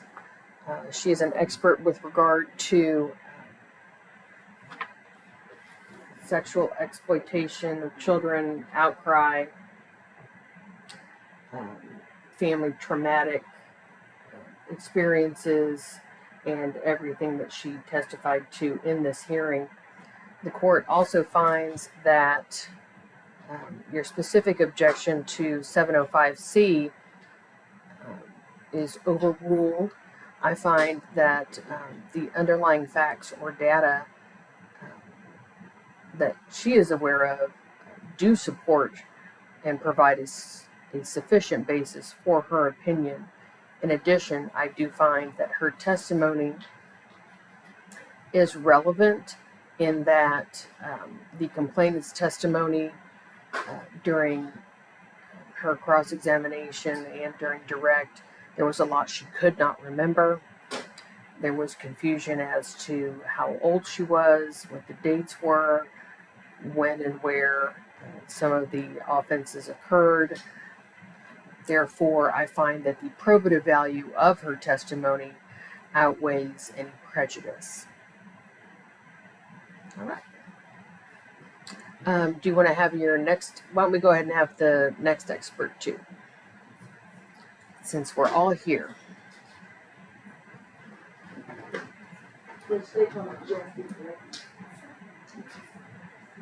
You're coming back in, Miss Lewis? Miss Lewis, you're pinch hitting? Judge, You're pinch hitting for the state? yes. I've been watching too much Banana Ball on Instagram. Well, and you know what? I caught the softball championships. I've been riveted because I played softball really badly, but played for years in my childhood. So it's really been fun watching it. Oh, fun. It is fun. Please raise your right hand. And we're on the record. It's hard sometimes. Do you solemnly swear or affirm that the testimony you will give on this case will be the truth, the whole truth, and nothing but the truth, so help you God? I do. Thank you. If you would please be seated, and Miss Lewis, you may proceed. Thank you, Your Honor. Good afternoon, Detective Good afternoon. Grandy. Could you please state your name and spell it for the record? Jeffrey Grandy, Grandy, And how are you employed? with the Dallas Police Department. And what is your rank? My rank is senior corporal. My title is detective. Senior Corporal Detective. How long have you been employed with the Dallas Police Department? 17 years. And what do you do there? I'm assigned to the Crimes Against Children unit. I'm also a task force officer with the FBI Human Trafficking and Child Exploitation Task Force. Before being assigned to that unit, where were you assigned to the Dallas Police Department? So I spent a few years in patrol first, and then I was assigned to what's called a crime response team. We mostly investigated narcotics complaints, and then I was in property crimes, mostly investigating burglary investigations before coming to crimes against children. And how long have you been in crimes against children? 7 years. So a total of 17 years on the force, 7 years in crimes against children. Yes, sir. What are your duties in the crimes against children division? So I'm in a fortunate spot where I can investigate a slew of different crimes against children, whether it be child pornography to child trafficking cases, hands-on sexual assaults of children. For 3 or 4 years, I was only assigned to child trafficking investigations. On the FBI side, on the federal side, I do both child trafficking as well as child pornography type cases. How long have you been assigned to the FBI task force? I've been working with them for 6 or 7 years, officially as a TFO for maybe 2 years, 3 years. And what does TFO stand for? Task force officer. Okay. And when you say child trafficking, is that human trafficking? Yes, human trafficking specifically with children. And is that human trafficking sex trafficking as well as labor, or just one or the other? It's both sex and labor. And do you have training in and experience with compelling prostitution? Yes, ma'am. How does compelling prostitution and trafficking, human trafficking, relate? They go hand in hand. If you have a trafficking violation, you definitely have a compelling prostitution violation. So is it safe to say that a person who traffics compels someone to prostitute? Yes. Okay. And so you have extensive training and experience in that as well, compelling prostitution. Yes, ma'am. Okay. And do you do what type of training do you have to be in that division investigating human trafficking cases? So obviously, it's state mandated human trafficking training, but then you also work alongside other detectives when you first start who train you in those investigations. And what type of training would that be? Is it just on the job, or do you have classroom training as well? There's both. You're sent to conferences where you learn about trafficking, you hear from other agencies, you hear from other experts training on these investigations. And it's also hands-on training, being assigned cases and working alongside your seniors. Have you been involved in recovering victims of sex trafficking? And is sex exploitation the same as human trafficking? Yeah, they in a lot of circles they can be used interchangeably with those terms, and yes, I'm pretty involved. About how many? Oh, I wouldn't be able to begin to count how many. Hundreds. In those investigations, have you actually recovered victims of human trafficking? Oh, yes, ma'am. Human sex trafficking? Oh, yes, ma'am. In those investigations, have you been able to interview victims of sex trafficking? Yes, ma'am. About how many? Hundreds. Have you been able to interview perpetrators of human trafficking? Yes. About how many? Not as many, but I wouldn't begin. No, I can't. Have you been involved in vice operations throughout this country in recovering victims? Throughout North Dallas. North Dallas, okay. North Texas. North Texas, okay. And you have the training, and can you tell the court, do you also train police officers and other detectives on sex exploitation and human trafficking? I do, ma'am. I actually train nationwide on human trafficking investigations, specifically child trafficking investigations at conferences, and also agencies reach out to us, or reach out to me specifically asking for training. Oklahoma City PD was the most recent. And then I also teach the trafficking course at the Dallas Police Academy. So you train at different conferences, Yes, ma'am. and you also train different police agencies. Yes, ma'am. And then you said that you train at the Dallas Police Academy. Yes, ma'am. I'm also actually Dallas PD's only trainer for new trafficking members. Let's talk about the academy. At the academy, have you written any type of curriculum for human trafficking? Yes, ma'am. In 2020, I wrote the curriculum for the block of instruction for human trafficking. And is that something that's taught to every new police officer? That's correct. That is mandatory training for everybody who goes through the Dallas Police Academy. And so you wrote that, and you said you also teach that class? That's correct. How often do you teach it? They asked me to come out every 6 to 8 weeks-ish. So for about how many years have you taught that class to other police officers? A couple years. So the curriculum that I wrote was in 2020. However, because of COVID, they were not having other instructors come out, to reduce exposure. And then once that lifted and they started changing things, that's when I started coming out and working with the cases. Do you also train detectives on the Dallas Police Force? Yes. And tell me more about that. So our child trafficking squad typically holds between 2 and 4 detectives. When somebody leaves, we try to backfill that spot. And right now we're down to 2 full-time detectives, and I'm training 2 more to take those spots. But like I was saying, it's a very unique offense. So I'll walk alongside them for months. We'll take on cases together, work them together, show them how to investigate these cases. In showing them how to investigate the cases, do you show them how to interview witnesses? Yes. Show them how to interview victims? Yes. Show them how to interview perpetrators? Yes. File the cases? Mm-hmm. Look for evidence in the cases? Of course, yes. Are you versed in the current literature as it relates to human trafficking and police in this country? Yes, ma'am. Also, have you ever been subpoenaed to testify as an expert here in Dallas or in any other county? I've been subpoenaed several times, yes. Here in Dallas? Here in Dallas, yes. Have you had the opportunity to testify yet here in Dallas? Not in Dallas County. Have you testified as an expert on the subject matter of human trafficking? I have. Where? In federal court in Fort Worth. Federal court in Fort Worth. Yes, ma'am. And how many times? Once. And when you testified and you've been subpoenaed, have you been subpoenaed to talk about the dynamics of human trafficking? Yes. Are there different types of human trafficking? Yeah. There's sex trafficking, labor trafficking, familial trafficking. And so in sex trafficking, you said familial trafficking. Have you ever heard of guerrilla trafficking? Yes. Have you ever heard of rodeo trafficking? Yes. And when I say heard, have you ever heard and dealt with those types? Yes. And what about familial trafficking? Yes. Is human trafficking a huge problem in the country of America, Yes. in the state of Texas, Absolutely. and the county of Dallas? Yes. Where in the country does Dallas rate in terms of human trafficking? Every year, when the statistics come out, Dallas is in the top 5 to 10 cities of the country for the most human trafficking. Top 5 to 10%. Top 5 to 10 of cities. I can tell you that last year, according to the Attorney General's office, Dallas ranked #1 in the state of Texas for most recoveries of victims of human trafficking. And when you say Dallas ranked #1, you are one of the detectives who you investigate those cases. Yes. And you've been doing that for 7 years. Yes.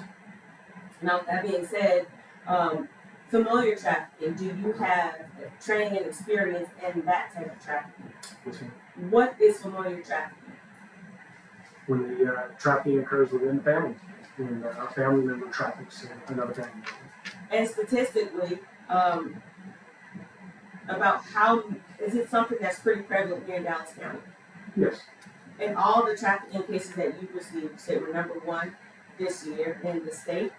About how many are familiar trafficking? Statistically, it's all the statistics I've ever read and looked up and seen. It's around about a third of trafficking is familial or family members. So familiar trafficking is when a family member traffics another family member. Is that safe to say that? Yes, ma'am. And based on your training and experience, can you tell the court what that normally looks like? Like who are the players, who's involved, who generally is the person that's really trafficking? So your prototypical case is both the mother figure and father figure are both involved. Typically, the mother figure is much more of the hands-on, if you will, does a lot of the dirty work, and it's typically one of their children. I would say for family trafficking, you see actually younger ages, 12 and younger. For outside of the family, you typically see 12 and over. And when you say mother figure, it doesn't have to be the biological mother? Oh, no. And when you say mother figure, what does that mean? It could be biological mother, stepmother, living girlfriend. And based on your experience and your training, does a father in that sense play a role in the trafficking if he is in the home? Yes. And he is up for how? Typically, he is benefiting somehow financially with exchange of goods, whatever it might be. He's directing it through the mother figure so that he can benefit. So father figure generally directs, and mother figure does the work. Typically. Can you tell the court what the work would look like? That might mean delivering to a prostitution date. That might mean accepting payment. Basically everything that operates the trafficking. So when we talk about different types of trafficking, guerrilla realm, you're familiar. Is there like different motivations for each one of those trafficking? Yeah. So I think that you could characterize the differences as to the techniques of coercion. So the guerrilla pimp, as it's known, typically uses force. Uses a very heavy hand in order to control his victims, threatens them with violence, inflicts violence in order to control the victim. The Romeo pimp tries to persuade their victims of how much he loves them and how much he's going to take care of them, and this is just for the time so that we can go be millionaires together and run off to paradise together, and gets their hair done and nails done and tries to seduce them that way. I would tell you on that note, a lot of the so-called Romeo pimps, it's just a matter of time before they become a guerrilla pimp. When that victim is frustrated and they decide they can't control that anymore, it becomes more of a guerrilla pimp situation. And then the familial, that's more of a playing up the, hey, we love each other and we're loyal to each other, we're family and we need to stick together, and you have a chance to help the family. And so the motivation for familiar is pretty different than the motivation for a guerrilla pimp or a Romeo pimp. Is that right? It can be. Or a trafficker. So what is the motivation based on your training and experience for familiar trafficking? Like I said, they play up, hey, the families may be in a difficult spot. Difficult spot, like what do you mean by that? So pretty much inevitably every single time there's a broken family, there's certainly difficult family dynamics, and they might be financially in a hard spot. More often than not, there's substance abuse, addiction, things of that nature. So it's drug related? Absolutely, more often than not. But it's sold to the victim, to the child, as, hey, because we're in a tough spot, you can help your family. And so the child is encouraged to participate in trafficking by helping the family by doing like financially? Financially, yeah, they're encouraged to engage in commercial sex. Okay. And would that benefit look like money? Yes. Would it look like helping with groceries? It could. Could it look like helping with buying drugs for the family? Yeah, absolutely. And have you seen that in doing your investigations? Yes, ma'am.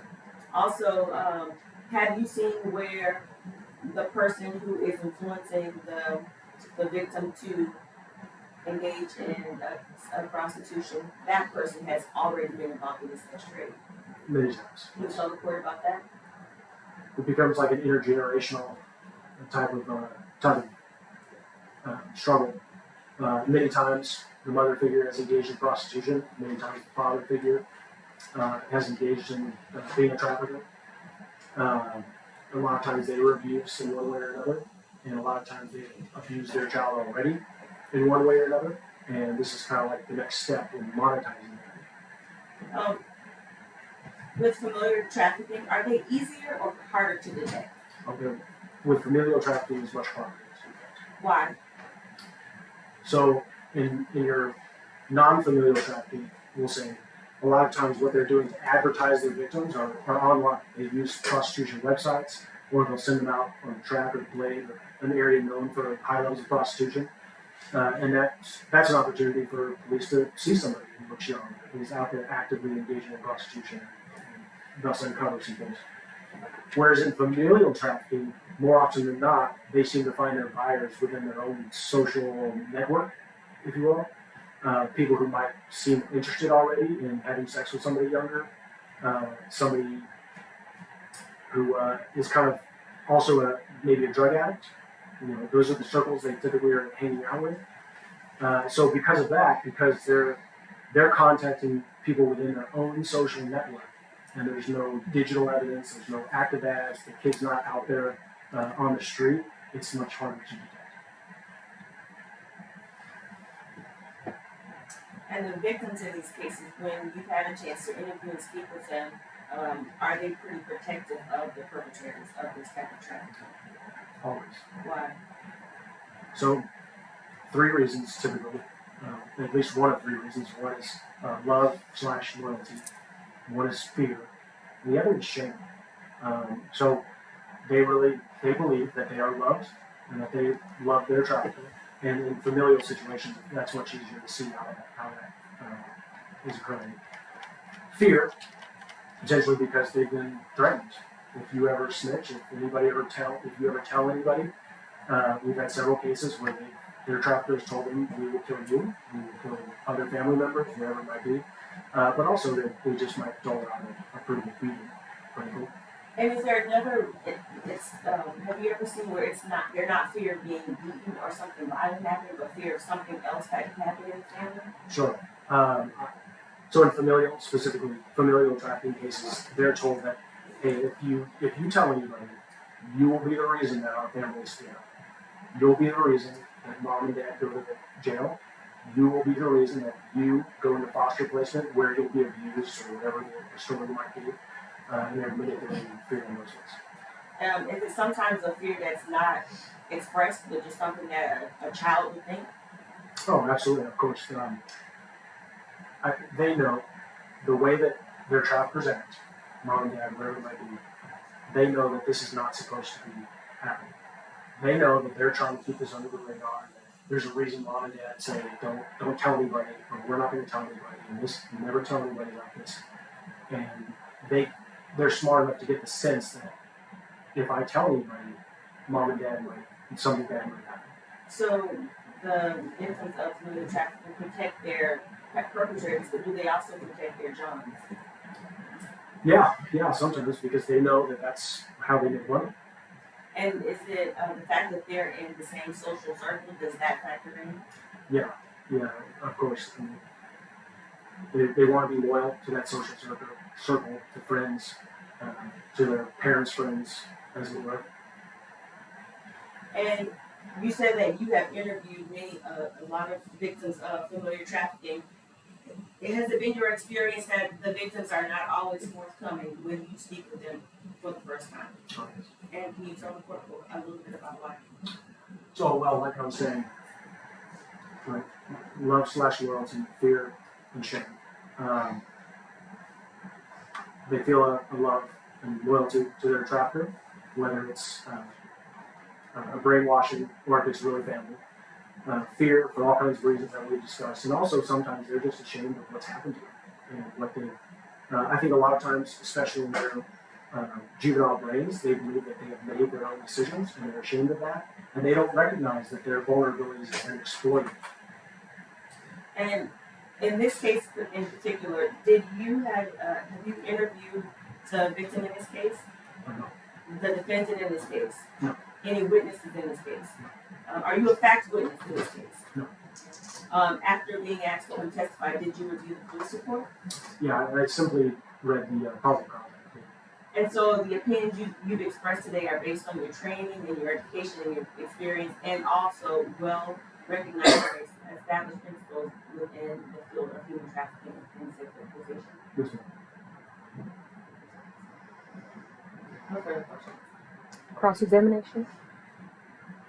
Thank you. So what would you describe your field of expertise? Human trafficking investigations.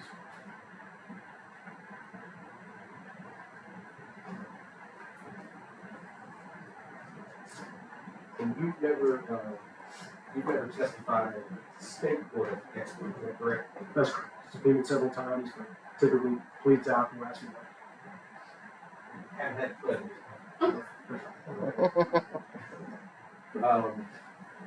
If I heard you correctly, you have testified in federal court, is that correct? yes, sir.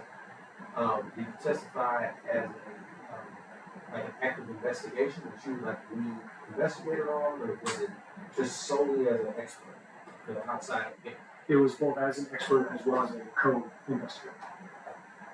Did you ever testify in federal court as just an expert in the outside opinion? No. Okay, so every time you testified, it was a case that you were an active participant, is that correct? Yes. Okay. And you understand why that would be a little bit different if you played an active role versus an ancillary role. Of course, yes. Okay. I think when you broke down the 3 different variations of rape on human trafficking, you use sex, labor, and familial. Is that correct? You could break it down. Yes, sir. Okay. And then I know when the prosecutor spoke with you, you used guerrilla. Well, she spoke about guerrilla, Romeo, and is that correct? Yes, sir. Okay. And do those kind of fit the same categories? Not exactly. So familial could be sex trafficking or labor trafficking, right? Typically, so the terms Romeo pimp and gorilla pimp are typically used for non-familial trafficking. That's just, like I said, coercion tactics that the trafficker uses to describe their different tactics. And then familial trafficking, it probably looks more like the Romeo type of pimp, however, it is a little bit different genre. Okay. So in this particular case, the only thing that you've done, you spoke to the prosecutor about the case a little bit. Is that fair? Yes. Okay. And you had a chance to look over the probable cause affidavit. Yes. Did you form any opinions by looking at that probable cause affidavit? You know, I was working in the office when all of this came, but I don't recall anything about the case. But as I read through the probable cause affidavit, it seemed like this fit all the elements of the approach of the familial trafficking case. Okay. So, and I'll try to pin it down, pin you down just a little bit. So were you able to form an opinion by reading that probable cause affidavit? Just the opinion that it looks like a typical familial trafficking case. Okay. So that'd be yes? Sure. Okay.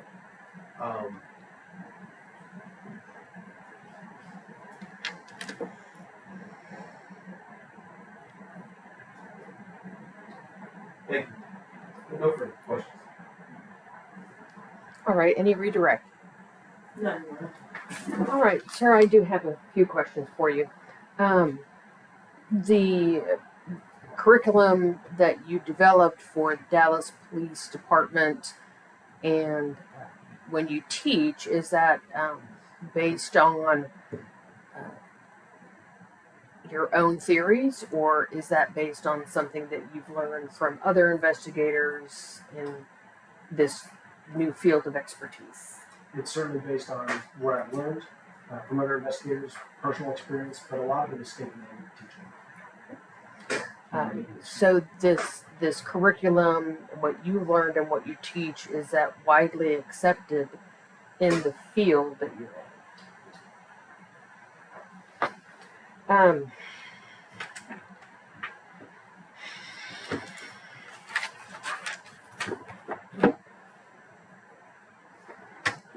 Is there any other term that you can use to describe a quote unquote guerrilla pimp? Because it is a pejorative term. Is there anything in your field that means the same? Is there any other word? You know, really, that is the term that we use. Now, you could describe it as the more violent, ruled by force. Not unrelated to this case, I'm gonna need y'all to come up with something else for that, okay? Because it's not a term that we should be using. Sure. Because it's based on prejudice. Sure. I can tell you that it actually comes from people in the game in trafficking. It's a subculture to itself, and it actually comes from their subculture. I understand that, but that is not a word I want to say. I don't want to use that term. So if you could just let's go off the record. If you could just y'all have got to find another thing to call it because it's not nice, and it's gonna be people are gonna look back and feel like this is wrong. Okay. Yes, ma'am. Other than that, all right, we'll go back on the record. Thank you, sir. Defense objections to this witness. Yes, Your Honor. We would object to relevance and object to underlying facts and data in which he's forming his opinion on. I understand that he is according to his testimony, he said he's an expert in human trafficking investigations. But it appears in this case he's not the primary investigator. That detective has testified, and I'm assuming or not sure, but maybe was trained by this detective. I said maybe, I mean, just because he was the trainer he says he trains all the Dallas Police Departments. Did you train Detective Emmanuel Romero? Okay. Well, forget. No worries. I just assumed based on the timelines. So we object to this testimony based on those things. The court makes the following findings of fact and conclusions of law. I do find that, I'm sorry, could you state your name again? Detective Jeff Green. I do find that Detective Grandy has the qualifications of an expert in the field of compelling prostitution and human trafficking, particularly in North Texas, and that his on-the-job experience as well as investigative experience and educational experience does allow him to give an expert opinion on the dynamics of the different kinds of compelling prostitution, including familial compelling prostitution. In addition, I do find that the kind of offense that we are in trial on today is one that is secretive by nature and kept behind closed doors. Therefore, I find that Detective Grady's testimony is probative in that it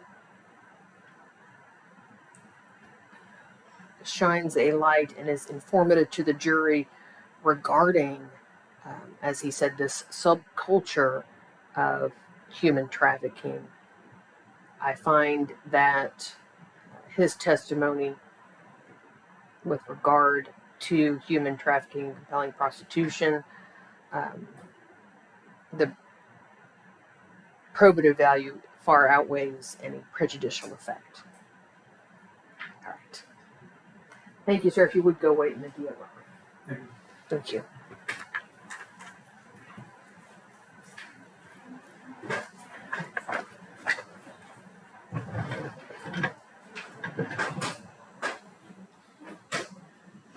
Okay. I'm going to run back here real quick. I'm going to give y'all like 3 minutes to go take a break, okay? Literally 3 minutes. We can all stretch our legs. All right. Then we'll get started again. Oh, Mrs. Sanchez. Yes. Do you need to stay or do you need to go? Are you... Well, Whatever you need to do, I'm fine with. I just don't want you to stay because of me. If you feel like you can go and everything's fine, then no worries. If you feel like you need to stay for your client, that's fine too. I'm happy to stay for my client. Okay. Why don't you visit with them and see what y'all come up with? Okay. I just wanted to make sure y'all connected. Oh, my goodness.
All right.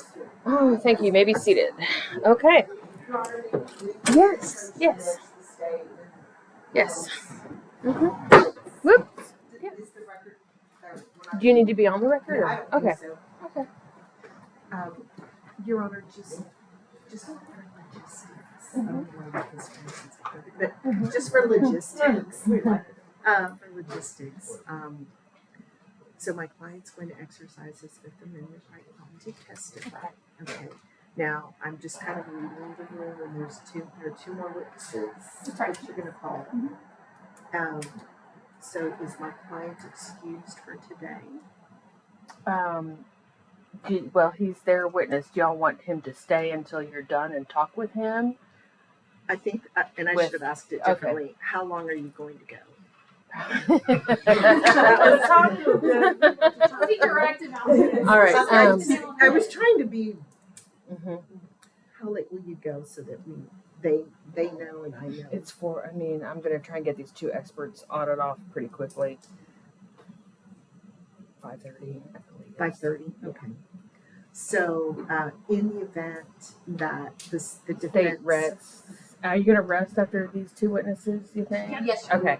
Then do you want to stay and just have them, and we can have the hearing? is that going to be done? Would it be done today in front of the jury, outside the presence of the jury? What would that look like? So I can It tell would be outside the presence of the jury. Okay. Yeah. So that. Okay. Then Yeah. my So we client's could here. get it done. He's not going anywhere. I will wait. Okay. All right. Thank you. That might be best to, since everyone's here, we can Absolutely. nip that in the bud. Yeah.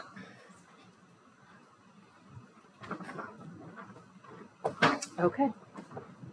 All right. Get Miss Dodson, and we're ready for the jury. Excellent. She's so little, I couldn't see her, and that's a compliment. Mm-hmm.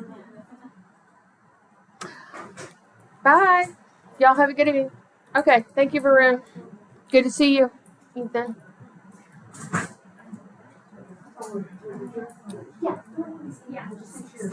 Yeah.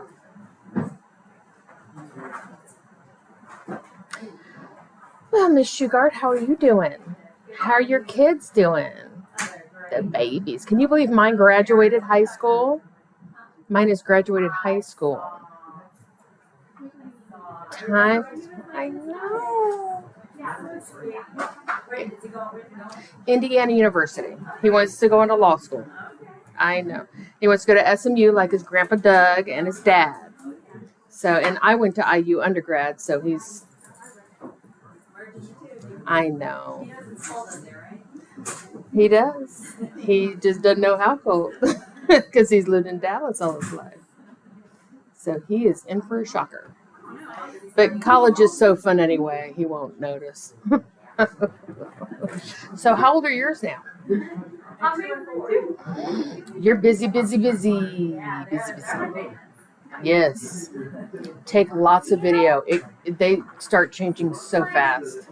Last night, Elizabeth's my oldest one. I was going through, showing her videos of her as a baby, like all the things you forget. And I was just like, oh, so like, I know. you didn't talk back.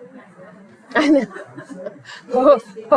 You just wait. The grade school years are so beautiful. Grade school is so wonderful. Okay. Yes, we're ready. All right, y'all. Come on. Where'd my gavel go? All right. Everybody's getting rowdy. It's the afternoon.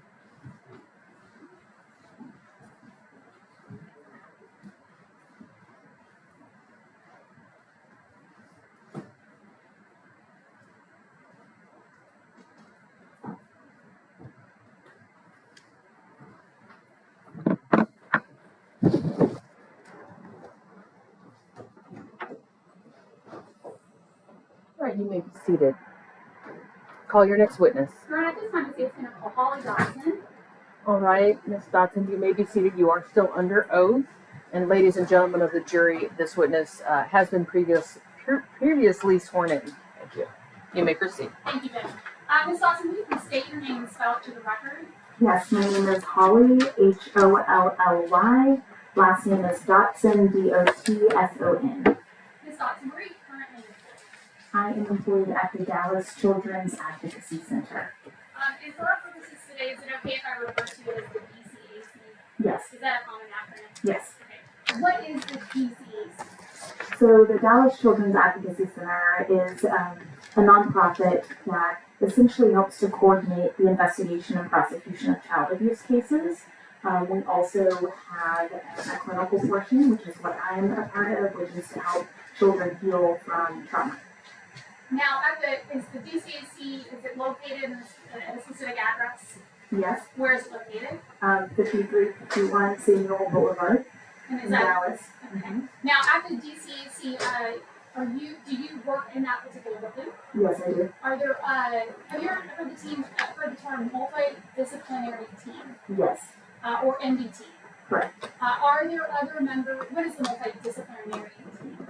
So the multidisciplinary team is the team that coordinates those investigation and prosecution of the cases. So that could be law enforcement, with the DA's office and the forensic interviewers, medical, as well as child protective services. And then we've got the family advocates and therapists, again, for that healing portion.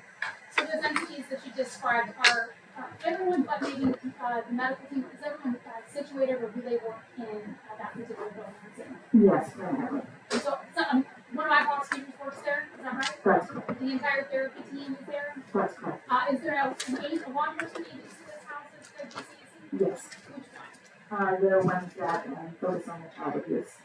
Would that be the Dallas Police Department? Yes, Okay. And then you talked about forensic interviewers and family advocates. that's correct. Okay. Now let's talk about what you do at the DCAC.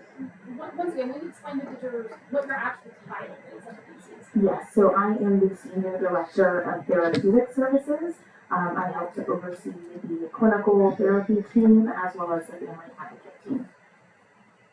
How many therapists are currently employed at the DCAC at this time? We currently have 19 employees. Okay. Now, in order to become a therapist, can you describe to the jurors what your educational background consists of? Yes, so I have a bachelor's degree in psychology, a master's degree in community counseling. After I received my master's degree, I became a licensed professional counselor associate, which meant for 3,000 hours after graduate school, I would be under the supervision of a licensed professional counselor supervisor. Once I obtained those 3,000 hours, I was able to obtain my LPC license. After having that license for 5 years, I was able to take additional courses and become an LPC supervisor. So I can supervise LPC associates in post-graduation as they're accruing hours to get fully licensed. Now, how long have you worked at the DCAC as a therapist? I've been at the DCAC for a little over 8 years. And while you're at the DCAC, do you treat or see children who've been victims of child abuse or in some capacity? Yes, I have. Now, have you been called or asked to testify here in Fred Crowley at the courthouse? Yes, I have. And in terms of your education and background, do you specifically deal with children who have dealt with some sort of trauma? Yes. Okay. Now, can you please explain to what it looks like to be a therapist at the DCAC?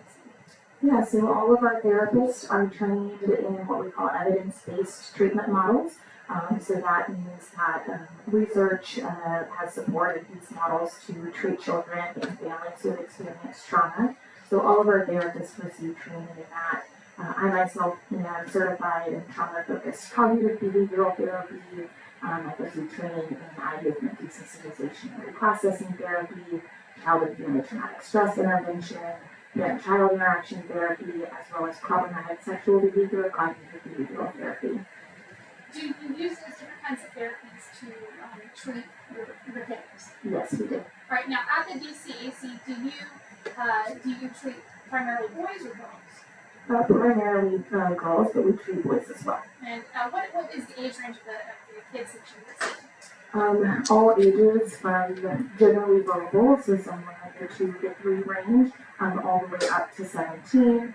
Sometimes depending on developmental ability, we might see an older child who presents as a younger child, or things of that nature, and then we also incorporate non-attendant caregivers into the trauma treatment.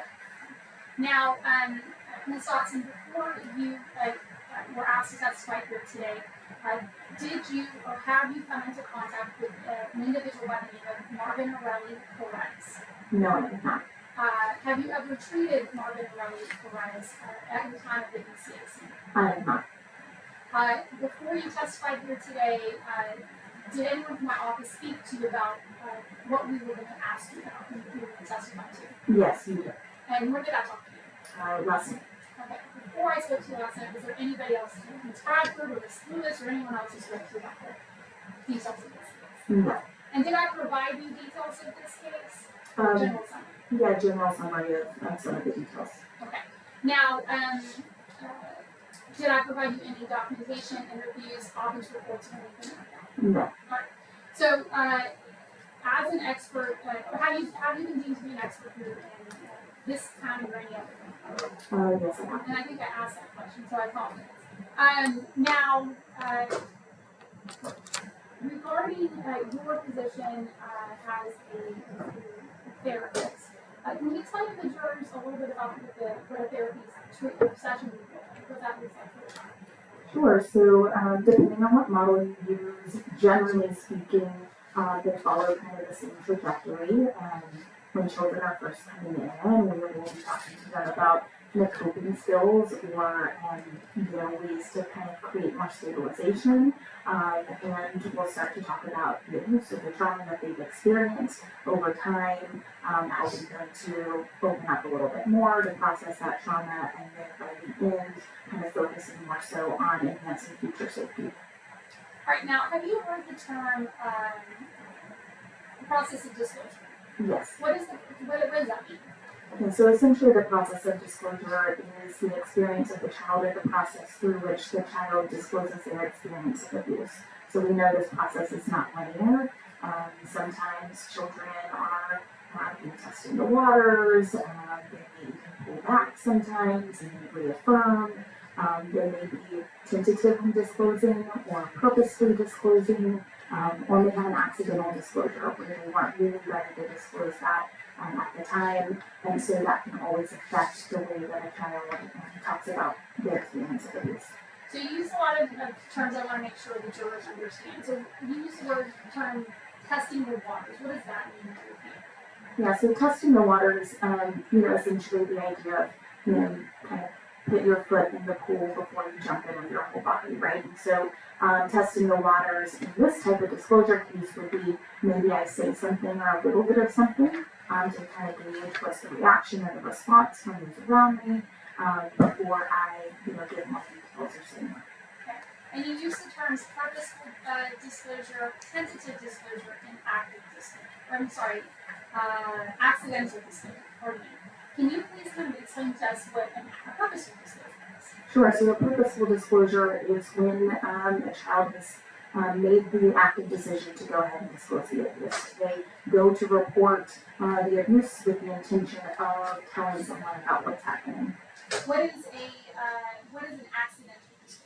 So accidental disclosure is when the child may not have purposely had that report come out. So we often see that there may have been text messages or someone walked in to discover that, or maybe the child told a peer or a friend in confidence, not really knowing that that information was going to then lead to an adult finding out or other people kind of being brought into that. In your experience, is it more common to see purposeful disclosures in these kinds of cases or accidental disclosures? Accidental disclosures are really common. Oftentimes with purposeful disclosures, and may even be delayed by months or years from the experience of abuse. Okay, why is it that accidental disclosures are more common than purposeful disclosures? So accidental disclosures, oftentimes it's hard for a child to come forward and say what's happened to them. There could be a variety of reasons for that. First of all, their understanding of what it is that's happening and being able to kind of put words to that. There can be a lot of pressures internally and externally about whether or not they want to tell. That could be feelings of guilt, shame, fear, being told not to tell, all those types of things. Now, when you use the word delayed, I want to kind of jump into that because of what you just said. Have you heard of the term, are you aware of the term delayed disclosure? Yes. What is a delayed disclosure or delayed outcry? Yeah, delayed outcry or disclosure, that is when the disclosure happens after the offense, right? So that might be months, years down the future. In your training experience, what is more common? An immediate disclosure where the kiddo tells right away, or the child waiting until it's out? Delayed disclosures are the most common. Is it common for children to never tell about being abused? Yes. Is that more or common than the child immediately telling? Yes. Okay. Now, with regards to delayed disclosure, you mentioned a couple of things as to disclosure in general. That there could be reasons a child who may not have their cognitive understanding of what's going on, whether or not the child understands what the abuse is. Yeah. Pressures. Can you kind of describe what could be a reasoning or understanding why a child might wait to tell? So a child might wait to tell, so again, maybe understanding what it is that's happening. They may have conflicting feelings towards the perpetrator. We know that oftentimes perpetrators are someone the child knows, often trusts. So the relationship can be kind of dual, right? They might love that person, they may be an important part of their life, and so they don't want that person to get hurt, or they're worried what will happen to them. Will I be believed? This is partially my fault. I'm to blame. All sorts of different things that might be going through that child's mind that kind of delays their ability to tell. What about circumstances or situations where if the perpetrator gets in trouble, there could be ramifications to the child or to the family as a result of that mistake? Yeah, that can be the case. So it's not uncommon for there to be financial hardship or impact if the child tells about abuse. That can often impact the family or even extended family. People believing the child or kind of breaking that family apart. Those are all common things that can happen once a disclosure happens. Could those kinds of external pressures, like finances, for instance, being maybe the perpetrator is the primary breadwinner or brings money in that the child may choose not to tell, or maybe even recant the offense? Yes, that can be the case. And I didn't explain to the jury what that was. What does the word recant mean? So recant means that a child takes it back, right, what they said. So most children at some point after disclosing abuse want to take it back, right? They kind of want to go back to it. Never mind, let me say that this didn't happen, right? Again, there's a lot of pressure and a lot of things that happen after a disclosure that can put additional pressure on the child. Things change in the home, in the family, in their environment. But we kind of liken it to, once the toothpaste is squeezed out, you can't put it back in, right? And so often at times, kids, wish they could take it back. Now, some kids then go on to actually say, you know what, never mind, that didn't happen, right? The impact of this is so great. I'd rather just have things go back to normal and say it didn't happen. Children often can then go back to the later reaffirm to say, okay, no, it actually did happen, right? So that's a recant, though, is taking that back. A reaffirmation is when they reaffirm. Could there be situations where the child is resistant to tell or resistant to move forward because of the strong pressures by other family members who are making that feel guilty?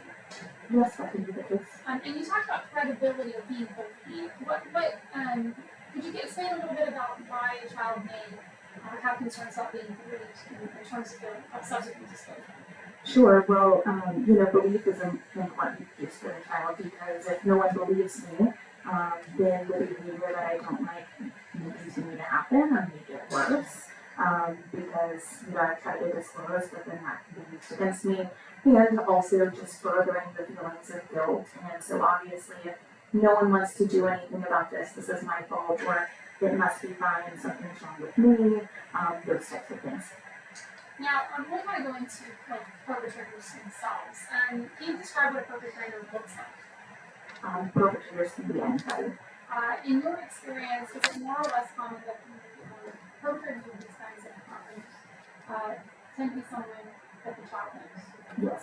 And is that more common than it's a stranger? Yes. All right. And so, can you give me examples of relationships where the child might know the perpetrator and choose not to tell? Sure. So, again, kind of back to that confusing or dual relationship. Oftentimes, if the perpetrator is someone that child knows, and is part of their family or part of their close circle, they may have trust automatically built into that adult. Right? Children are used to kind of being told what to do by adults. They're supposed to listen to us and trust what we say. So there's an automatic kind of buy-in there, but then additionally, if that child receives love, attention, affection, gifts, special things that make them feel good, they're naturally going to want to be around that person, love that person, right? Then if abuse happens, that can be very confusing for that child and conflicting for that child. I love this person, yet this thing is happening, but I believe they love me, and so this is becoming bad, or there becomes a lot of confusion with that. So, you mentioned a couple of terms that I think are mentioned a couple of things that I think are significant in that last answer.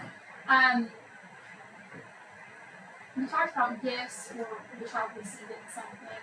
Have you heard of the term grooming?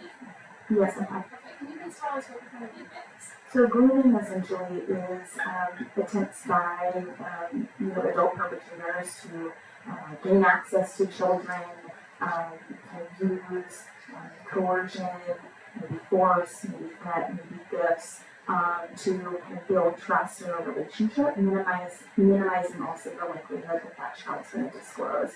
So part of that process can be victim selection, it can be building trust with that child, isolating that child, desensitizing them to sexual content or conduct, and then what we would call post-abuse maintenance. So that would be whether that's the gift giving and kind of continuing to praise them for what they've done, or on the other hand, using things like threats, no one will believe you, I will hurt you, will hurt your family, you'll be taken away, I'll be taken away, things like that to kind of maintain either the continued abuse or just keep that child from telling. When it comes to grooming, do you typically see that in just cases where the child's being sexually assaulted or sexually abused? Not necessarily. We see this in cases where, it could be trafficking cases, it could be exploitation for, getting them to work, receive funds, things like that in that capacity.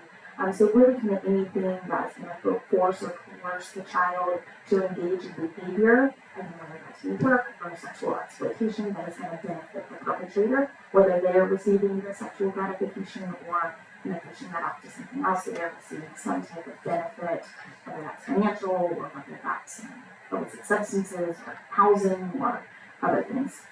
So, in terms of that, you have seen or you have experienced, in your experience, have you seen situations where you observe grooming tactics or techniques on the child to get them to prostitute? Yes. Okay, and what kinds of things would the perpetrator of that type of offense, many times we call that person a pen, is that individual typically someone that the child can know? Yes. Could that person be someone that they're related to? Yes, it can be. Have you heard of the term familial trafficking? Yes. Can you explain a little bit about that? Yeah, so familial minor sex trafficking is when trafficking of a minor happens from, obviously, within the home, from within the family.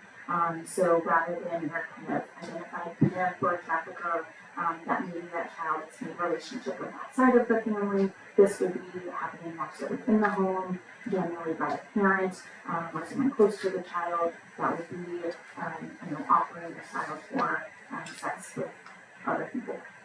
So could grooming be an example of the perpetrator in the trafficking situation? Could it be where the perpetrator is providing the child with drugs or alcohol in order to commit the offense? Yes. Could it be a situation where the child is given money after being prostituted? Yes. Could it be, what about talking about situations where the perpetrator might minimize the act itself to the child in order to get the child to do it? Yeah, so normalization is oftentimes a technique used to groom a child, whether a perpetrator is abusing them themselves or whether it's a trafficking situation. Telling the child, this is normal, it's okay, I'm giving you permission, or this is really helpful for me or for our family. If you do this, you know that it really helps us, you're a big part of the family, we couldn't do it without you. Those types of emotional manipulation can happen, and also kind of even make the child feel more so a little bit like they're in control or have a part of a role to have in that. Now, earlier you talked about sort of isolating the child. In a situation, hypothetically speaking, in a situation where a child comes from a broken home where both child's biological parents are not together anymore, and that child has a step parent and perhaps a troubled relationship with their biological mother or father. In your experience, have you seen situations where the child might glom onto another parent or a step parent or a caregiver who may fulfill the role that the other parent isn't giving them in that sort of relationship? Yeah, so if the child's having conflict with one parent, for them to naturally go to the other one, they're going to foster that relationship. Yes, that would be normal. Now, in situations like, first of all, can a child consent to the sexual act if they're under the age of 18 with an adult? No, it's not. Okay. Or 17. I mean, and how are you aware of why that is? Yeah, so oftentimes, these types of things come in place because children do not have the same brain capacity that an adult does. So, we know that actually our brain doesn't stop developing until we're about the age of 25. So the last part of our brain to develop would be this front part called the prefrontal cortex. This is where higher level reasoning and kind of functioning come into play. So that's why we're not teaching a 5-year-old algebra, right? Their brains are still growing and developing. They don't have the cognitive ability to do that higher level reasoning and functioning. Similarly, throughout school, school age and high school age children, they tend to be more impulsive, right? This is why you might do something at 15 that at 35 you're not going to make the same choices or the same actions, right? Part of that is because their brains are literally not fully developed, especially that higher level reasoning piece, and so children do not really have the same brain capacity that adults do to make decisions like that or to consent to certain acts. Now let me go back a little bit to delayed disclosures. When a child tells, and let's say that it's been a while since the act has happened, the trauma has happened, in your training experience, is it common or uncommon for a child to provide super minute details as opposed to the trauma itself? So in other words, is it uncommon or common for a child to provide the exact date and offense time it happened? That would be less common. And why is that? So oftentimes these, what I usually refer to as kind of peripheral parts of the memory, right? They don't hold as much importance, and so our brains aren't going to necessarily hold on to date or time of certain things. You'll see that even more so if there are multiple circumstances of a similar event. We tend to kind of mush those together into a more general experience rather than individualized experience. So, could I give an example? Yeah, absolutely, please. So, for example, if I have a parent who has a heart condition, and every time they start to feel that tightness in their chest, you have to go to the hospital. And then so I take my parent to the hospital. But we do this 5, 6, 10 times, right? I'm not going to necessarily be able to tell you if it was times 2 or 4 when I talk to this specific doctor or nurse or what the different details were. I can tell you in general, we've gone to the hospital this many times or about this many times. This is how it goes. All right, so I can tell you the general information. Now, if a specific event stood out where maybe they fell out, had to get the defibrillator, and were having to resuscitate them on the floor, I might have a little more specific details about that experience versus all the other kind of consistent ones, right? So when things happen kind of the same, we tend to put that into more of a general memory than individualistic. So those kinds of details you mentioned, like the defibrillator, this example a parent having a heart condition. And then this one time where the defibrillator would have been used. Would you call it a tangible, concrete sensory detail? Yes. And why is that unique as opposed to maybe recalling what day that the parent would have been taken to the hospital, what the parent was wearing, what happened when the parent was taken to the hospital? Yeah, you know, oftentimes, especially in trauma, the things that we kind of encode or hang on to are the things that are going to be really salient and important. What I was wearing on the date, unless it was maybe my birthday, is not generally going to stick out to us. Now, as an adult, dates and times, we kind of process that a little bit more frequently, right? We hold on to those because they matter for our daily routines versus a child. That usually really is not going to be something that's as concrete or matters as much to them. So if a child is kind of going back to the original topic, children, the child isn't able to provide, or would you be surprised that a child not able to provide an exact date when he or she disappears? No, that wouldn't surprise me. Would it surprise you that if a child has experienced multiple incidents of being sexually assaulted, that child can't distinguish what school he or she might have been attending or what he or she might have been doing at the time of the occurrence? That wouldn't necessarily surprise me. And so when a kid has been victimized over and over, is that called chronic abuse? Yes. So if a child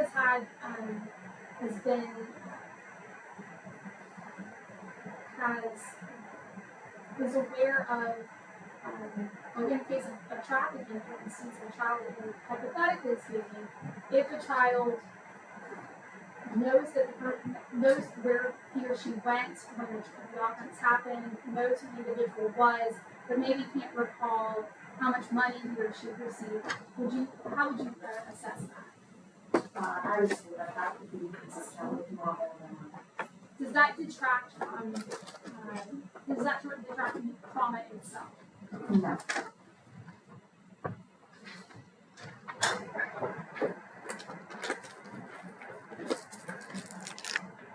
Now, everything that you've expressed here today is your opinion. Oh, yeah, let me actually, before I stop there. Kids who have been victimized this way, do all children act the same way when they experience this kind of abuse? No, they don't. Do some children who are prone to using alcohol, would it surprise you, I should say, if a child is using alcohol or drugs? No, that can be a common response. Would it surprise you that if a child maybe gets pregnant at a young age before the time to become an adult? No, that would not surprise me. Would it surprise you if a child starts to self-harm? No. In your training experience, when it comes to self-harm or suicidal ideation, can you kind of explain the thought process of why a child might respond that way? Yeah, so, depending on self-harm, we also call that non-suicidal self-injury or NSSI. So oftentimes self-harm, can be done for a multitude of factors, but most often, whenever the emotional pain of something is so high, literally the way that our brain would work is if we have a physical sensation or we are in physical threat, our mind and our focus is going to go to that. So if I use cutting or burning or other self-harm techniques, that literally detracts from the emotional pain of my experience and kind of focuses the attention on the physical pain that I'm experiencing. So sometimes you'll hear kids say it's a release or a relief, or it feels good. It may not necessarily be that it feels good, but it doesn't feel as bad as when I'm focusing on other things. So that's oftentimes like in self-harm. They may also self-harm as trying for someone to notice and get some type of attention, but oftentimes those self-harm behaviors are kind of covered up or minimized or kept from other people because there can be a lot of shame and a lot of guilt and other things associated with that. And then suicidal ideation, oftentimes, of course, being a desire to escape, to feel hopeless, like there's no other way out. I would rather not be alive than continue living this life, and I don't see a future or, something positive ahead. So, Dawson, the opinions that you've expressed today, are they based on your training experience, your education, your treatment of kiddos, everything that you talked about, is that based on all of those things? Yes. And is that also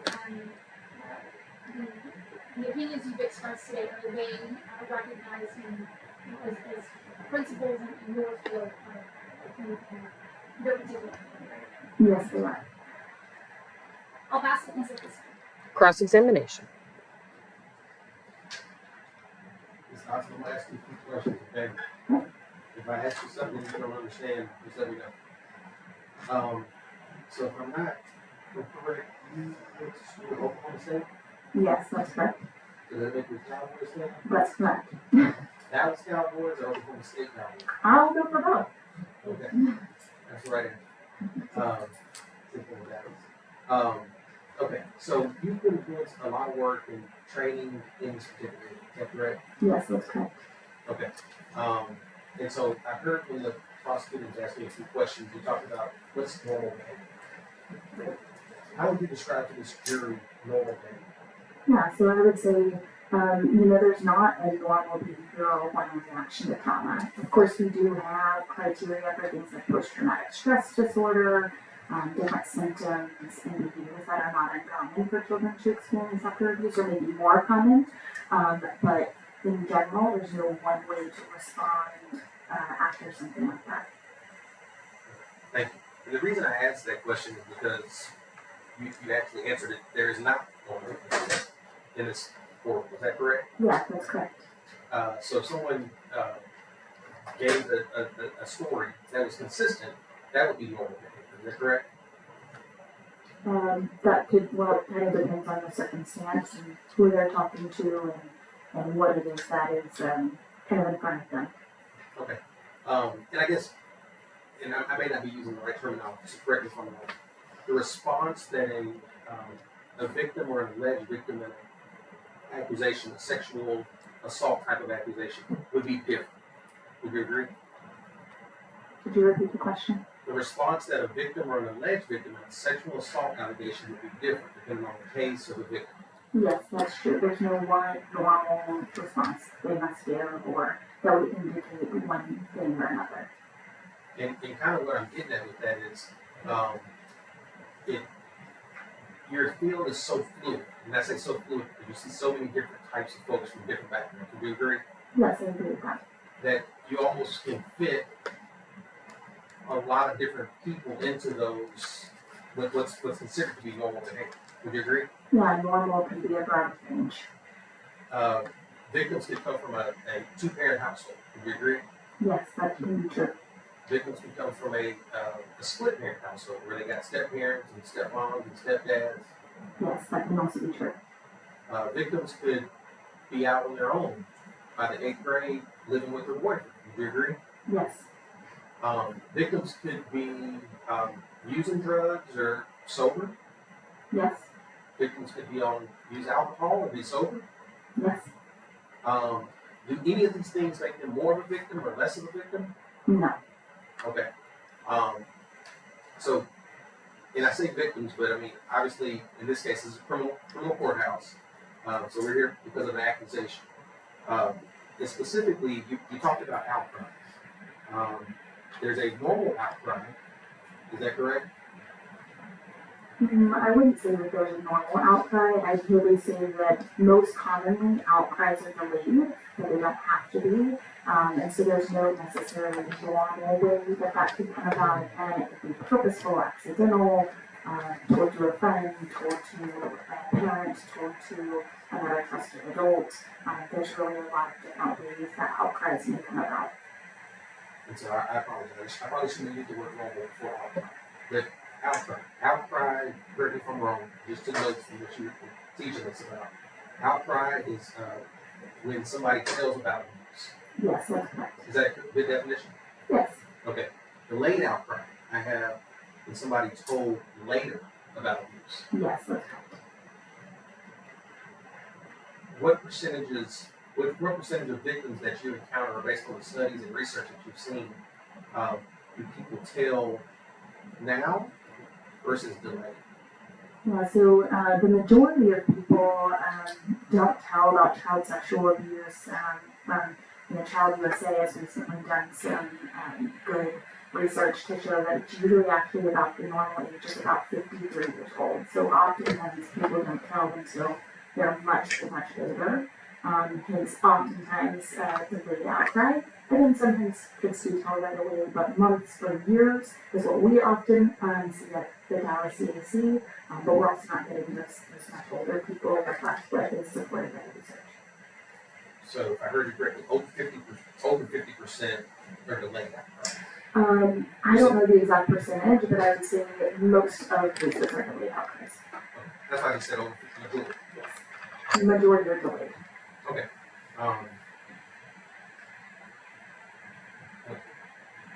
What are some reasons, well, I think you may have given a few, and correct me if I'm wrong, reasons why somebody may wait to tell? Yeah, so there's a lot of reasons why a child may wait to tell. It could be internal pressures, feeling guilty, feeling a lot of self-blame, feeling responsible, feeling like it's their fault. They may wait to tell because they're fearful of what would happen to them, of what would happen to the people they love. They may tell because they're fearful. Maybe there's been force or threat, or maybe they just don't want to talk about it or tell anybody what's going on, right? It's not uncommon for people to not want to talk about some of the hardest things that are happening in their lives, and then to decide who to tell and how much to tell can all be barriers to children coming forward.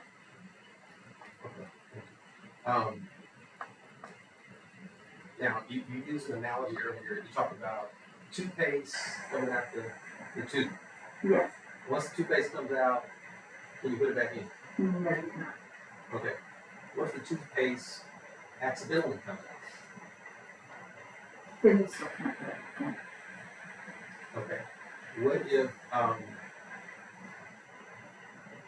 What if at some point in the future, well, let me ask you, I'll strike a question. Let me ask you a question. Are there certain things that can trigger somebody to tell? Yes. Okay. Would you agree with me possibly pressure, maybe between school, family, and some other outside entities, maybe trigger somebody to tell? Yeah, it could be feeling of pressure of people asking. It could be feeling of support. So feeling like you'll be believed or supported. It could be a multitude of things that can actually lead to that decision to come forward. And when we say tell, once somebody tells, whether they tell a mandatory reporter or they tell whomever, that's the toothpaste going out the tube. Is that correct? Yes, that's correct. Okay. I got two kiddos of my own, 12 and 8. Kids don't always tell the truth. Is that correct? Yes, that's correct. So once the toothpaste goes out the tube, whether it's the truth or a lie, there's no putting the toothpaste back in the tube. Do you agree? Yeah, I could agree with that. So there'll always be the fact that somebody outlined. Is that correct? Yes, that would be the case. And you talked about, on direct examination of just a little earlier, you talked about recantations versus reaffirmations. Is that correct? Yes, that's correct. And so the difference between those two is maybe a recantation is maybe where somebody says something happened, then they say it didn't happen. Am I correct? Yes, that's correct. A reaffirmation would be somebody saying something happened, didn't happen, and maybe happened again. Yes, we're just reaffirming the first report, yes. How do you know? Because again, children don't always tell the truth. And they don't know that they're being squeezed out the tube every time necessarily. How do you know if a child is telling the truth? Yeah, that's a good question. And really in my field, our focus is on treating the trauma, not the investigative piece. So that's usually law enforcement, CPS, forensic interviewers through their process to decide what actually happened in those cases. So you talk about treating the trauma. However, if what you're treating is not the truth, that's possibly not the trauma.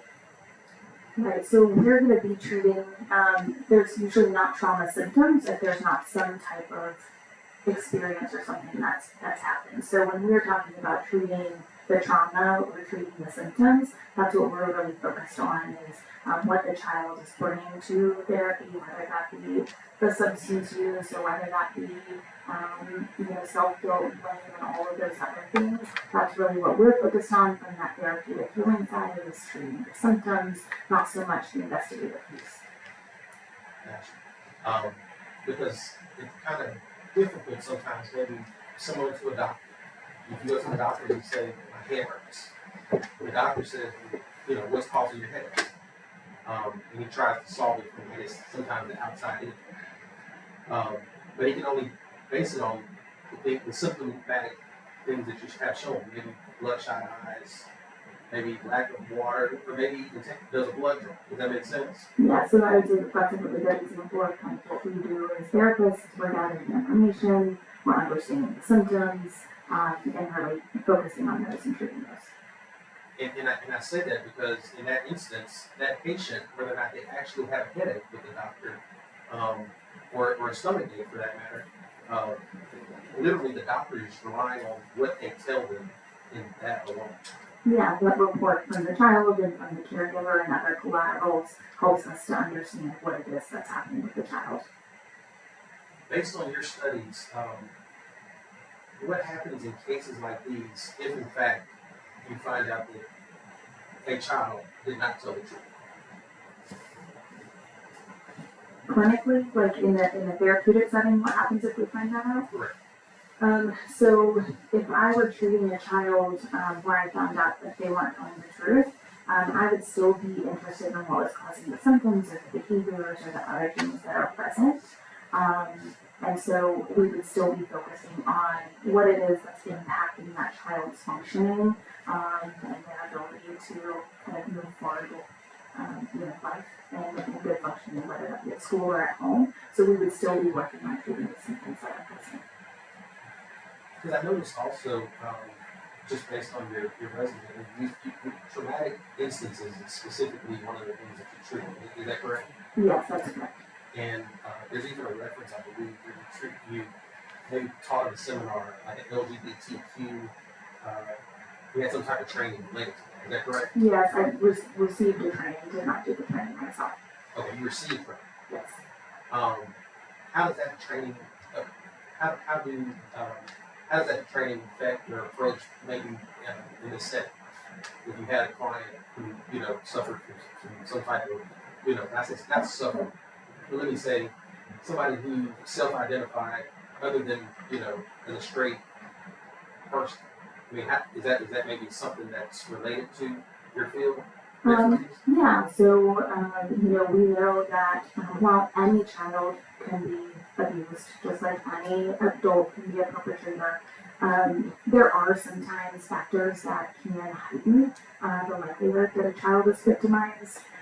So it could be identifying as LGBTQ+, it could be factors like developmental delays, it could be factors like not having a supportive household or an attentive household, things like that. So there are factors that can contribute to children being identified and selected for abuse. So it can help us understand kind of our clients, what they might be had experienced before, and maybe some compounding factors that they may be struggling with, or maybe negative feedback from that can compound those trauma symptoms. Thank you for explaining that. You mentioned earlier about children having sex. As you know, again, this is not a pop quiz, so forgive me for your own spot. Can children have sex? Well, so legally, I believe the age is 14 that they can start to consent with like-aged individuals. So prior to that, there can be no consent. And even at that age, consent does not go into adults. Okay. And I don't know if you know the answer to this. If a child had sex with another child, is that legal? So that really kind of depends on the age difference. So we do, at our agency, treat problematic sexual behavior. So problematic sexual behavior, cognitive behavioral therapy to be specific. So children who sexually act out on other children versus maybe more of a consensual relationship, again, between older children, but depending on how young that one child is compared to the other, that can also be a factor in whether there is consensual action. And in those cases, we would still want to educate the child, the family about risks and potential outcomes of that, ensure they have the knowledge and skills that they need to navigate the different emotional and hormonal changes that are going through adolescence. Would you agree with me that the legal age of consent in Texas is 17? That is my understanding. Okay. So if a child engages in sexual activity under the age of 17 with anyone, the other person would be breaking the law. Is that correct? If they are above a certain age threshold, yes.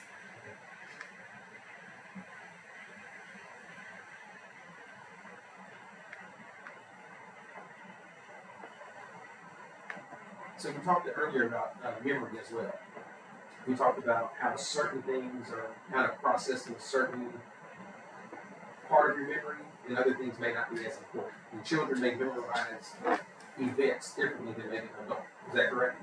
That is true. We can all, different aspects of what we remember can be dependent on our experience. So, can I give you an example? Sure. Okay. So, even for an example, if we're all sitting here and we heard gunshots or something happened, someone came in, right? The way that we would all even remember that experience with what the person was wearing. Some person might say it's a blue shirt, someone might say it's green, someone might think it was white. Because really the shirt doesn't matter, right, at that point in time. What matters is threat to us. And some person, that shirt may have reminded them of their grandpa's shirt and something about it stood out, and so that's kind of is held in their memory, right? They may have a better recollection of that shirt than other people. So really some of those aspects are kind of dependent on age and stage and understanding the development, but then also on the individual. And the reason I asked that question is because we can say some details are not important, right? Right, we could. And then we can say other details are very important. Yes. And it's kind of in the eyes of the beholder. It's kind of like looking at you. Yes, it can be. When you get married, your husband's beautiful, your wife's beautiful, or whomever. But they're not beautiful for everybody. Is that right? Yes, that could be the case. And I mean, kind of the reason I bring up that analogy is because what's important that may happen at an outcry or delayed outcry is going to be dependent upon maybe a later investigation. Do you agree? Can you say it again? What's important in an outcry or in a delayed outcry as far as details? That's going to be dependent upon that specific investigation. I don't know that I can answer that question. That's fine. So you use an example. I'll use the example you just gave. You said a shooter comes in. Maybe the shirt killer is not important, or maybe it's the most important thing ever because he's the only person in the building wearing that little shirt. But only the investigation will be able to tell us later whether or not the shirt killer actually was important at the time. Does that make sense? Yes, that makes sense. And so as the person on the back end, maybe it's a detective or an investigator is collecting facts and details, the things that they collect may or may not be important to the memory of the person at the time. Does that make sense? Yes, that could be the case. What I'm trying to do is you're kind of in the middle, somewhere, let's say in the middle, continuum of care. You're taking care of the traumatic folks. Would you agree? Yes. And the folks that you're taking care of, there's normally something that happened prior to them meeting you, and there's normally something happening at the same time, maybe while you're even treating them. Yes, that can be the case. And that other road, you don't know what's important or won't be important. Is that correct? Yeah, that's correct. Again, I'm not investigative, so that side of the road is not something that I'm a part of. Can I have just a moment, Ron? You may.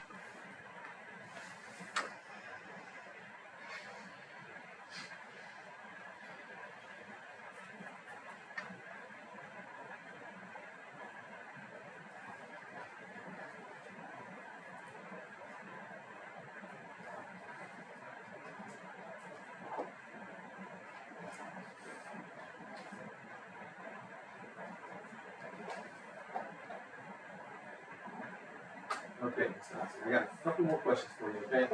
I said couple, just bear with me, it's not two. Okay, so you treat issue, I mean, you're the senior director of House Children Advocacy Center? Yes, Senior Director of Therapeutic Services. And that's a relatively new position for you? That is correct. Congratulations on that. So you kind of supervise other folks in the department?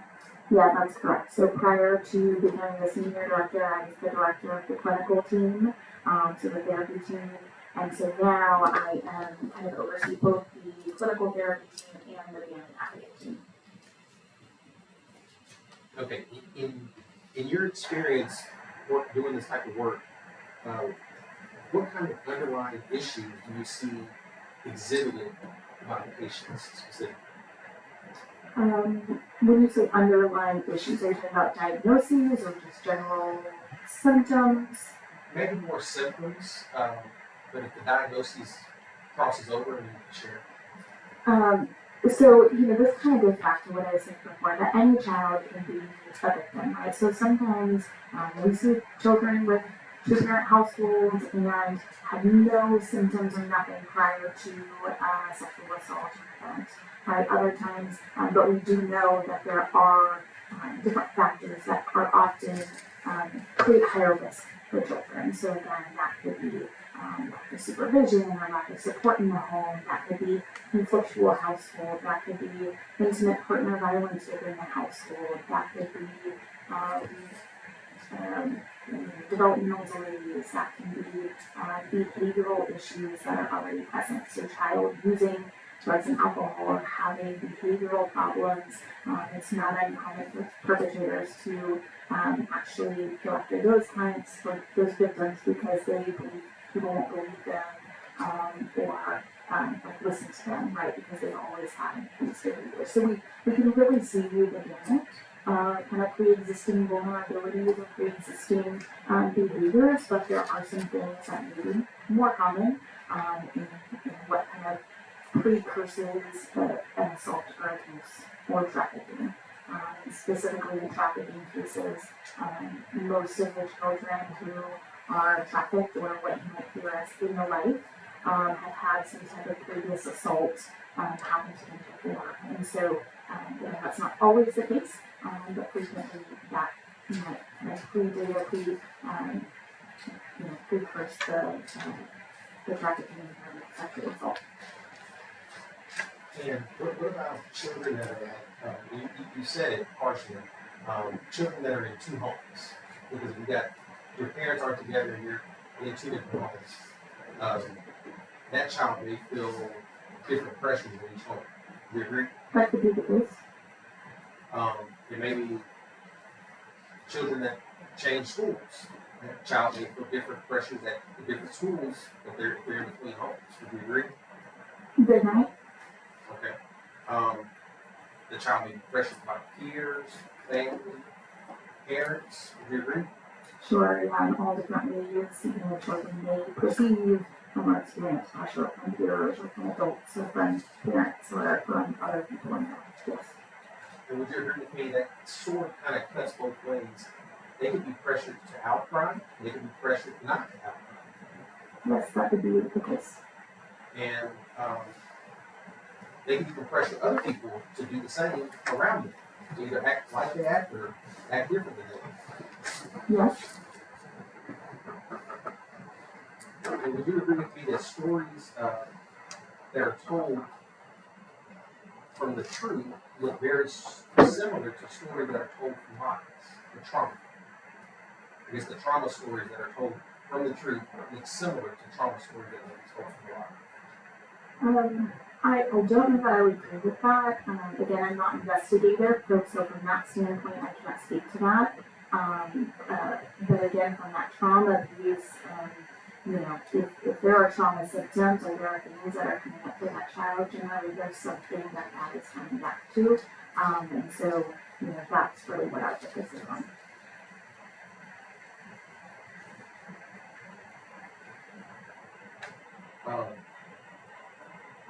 Would you agree with me that they can also be traumatized by the use of drugs or other means, drugs, alcohol, or something else? The use of drugs or alcohol in and of itself would not be a trauma, but if there was an occurrence that happened while they were under the use of drugs or alcohol, then that could possibly be a trauma. So really a trauma is an experience that someone might have where they feel their life is threatened, or that they're in danger of being harmed, whether that be sexually or physically. Those types of things, or even witnessing something like that, a very violent act or event, that could also be trauma. Okay, so would you agree with me, the use of drugs or alcohol as a child could cause physical harm? Yes, it could. And if a parent in the household allows their child to do that kind of stuff, or even maybe be promiscuous to some degree, that trauma may be something that household is kind of, it created a breeding ground, more or less. For trauma? Correct. Can I clarify? Sure. So the use of substances in the household, are you asking if that can create a breeding ground for trauma? Correct. Okay. So I would say that would definitely put a child in a family certainly more at risk for some type of traumatic event to happen, yes. Thank you. I'll pass the witness. Have you ever been sick? May this witness be finally excused. Yes, Your Honor. Thank you, Ms. Dodson. You're free to leave. Please watch your step getting down from the witness stand. And call your next witness. Stay called. Detective Jeffrey Grandy.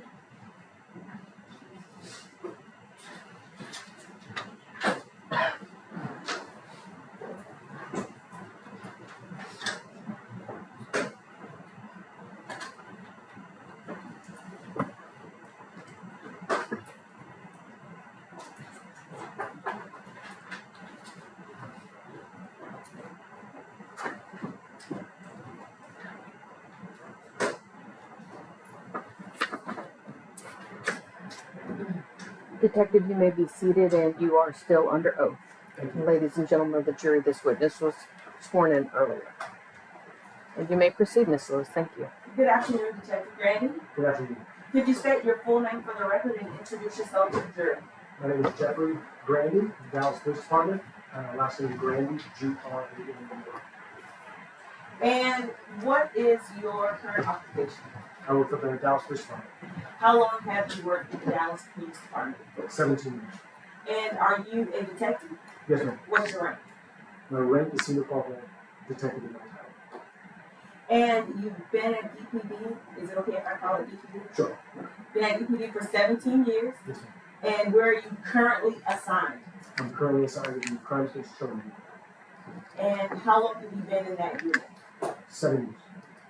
And what do you do, what are your duties as a detective with that unit? Well, I investigate all crimes against children, from trafficking of children to child pornography offenses to hands-on sex assaults of children. We're also assigned to the FBI Human Trafficking and Child Exploitation Task Force, where I primarily focus on child trafficking and child pornography type of offenses for federal cases. And you're assigned to the FBI task force. Could you tell the jury a little bit about that? Absolutely. So I partnered with the FBI, an office both at the Dallas Police Department as well as at the FBI office. On the federal side, we only investigate trafficking as well as typically child pornography related type of offenses. Work with what they call VCAP, or Violent Crimes Against Children. It's the equivalent of Crimes Against Children unit that Dallas Police Department uses. And what qualifies you to be able to be a FBI on the FBI task force and also a detective with the division at DPD? Well, obviously you're a sworn peace officer in the state of Texas, and then you're also deputized at the federal level with federal agent powers. And I'm assuming you've had training with the Dallas Police Academy Yes, ma'am. about 17 years ago. About 17 years ago, yeah. Can you tell the jury just a little bit about that training? Sure. So what I would do is about 8 months long. I think it's 9, maybe a little more nowadays. But it's everything about how to be a police officer, right? From how to drive a car to how to write a report, how to respond to a call, everything in between. And then you have specific training to be in the child exploitation unit, is that right? Yes. And on the FBI task force, is that right? Yes. Tell the jury about that. Well, obviously, once you start with the Crime Against Children unit, you shadow a senior detective who's been there much longer. They come alongside you, work cases with you, show you how to work these cases. You're also sent to conferences on human trafficking, on child exploitation type of offenses, where you learn from other senior detectives, other subject matter experts on how to conduct these investigations. And the FBI task force that you are in, is that situated here in Dallas? Yes. And do you only work in the city of Dallas? The task force is across North Texas. North Texas. What other cities consist of North Texas? We go to Tyler, commonly. Things come out of Lubbock and Amarillo, commonly. Abilene sometimes. So you're investigating cases involving human trafficking in all of North Texas. Yes, Human trafficking and compelling prostitution. Can you tell the jury the difference between the two, or if there is a difference? they go hand in hand. There's hardly any difference, really. If you have a trafficking offense, you definitely have a compelling prostitution offense. So is it safe to say that people who traffic children are compelling that child to prostitute? Yes. And so you go all across North Texas and investigate cases where kids are being trafficked Yes. or sexually exploited. Yes. And can you tell the jury a little bit about how your investigations look? Well, they come from all different ways. Polaris, the Polaris Project is a nationwide human trafficking project, organization that runs the nationwide hotline for trafficking. People can call in with tips to them, which are then assigned to us if it's within our jurisdiction. Sometimes a child just simply makes an outcry, or somebody sees something suspicious, which becomes either a CPS report or directly as a police report. NCMEC, the National Center for Missing and Exploited Children, is based in Washington, D.C. They're like a clearinghouse for what they call cyber tips. I'm not sure what that is. They have two houses, cyber tips for child pornography offenders, as well as cyber tips for human trafficking. They go through their database, they have aggregates where they can actually run missing children's pictures and find them in prostitution ads across the country and then forward that on to the respective jurisdictions. So sometimes you get a case in that way. But they come from all different places, but once you're assigned a case, depending on what information you have, you just simply take the next steps and keep pulling the string and keep investigating until you have your. We always take the first priority, right? We always have number one, first priority is recover the missing child, or the trafficked child. Number one, get them to safety. Number two, get a case on the trafficker, if at all possible, and then we can go from there. Recovering a child, that operation, is that called a recovery op or recovery operation? It is. Have you participated in few or many recovery operations here in Dallas and North Texas? I would say none. About how many? I wouldn't begin to know. Over 100? Yeah. Well over 100? Hundreds. And when you do those operations, have you been a lead detective as well as an assisting officer? Yes. Have you had a chance to interview victims that were recovered? Oh, yes, sir. Tell the jury about how many victims you've interviewed. Hundreds. What about suspects or perpetrators of human trafficking? Not quite as many, but several. And so that is what you do in that field. But do you also train other police officers across the country on how to investigate human trafficking? Yes, ma'am. So I speak at some of those human trafficking conferences that I mentioned, crime against children conferences that go on across the country. I present at those. The Dallas Police Department is actually considered across the country as their words not mine, as the gold standard as to how to conduct a child trafficking investigation. Because of that, I have an awful lot of agencies across the country reach out to me and ask for training and ask for, hey, tell me about how you guys go about this.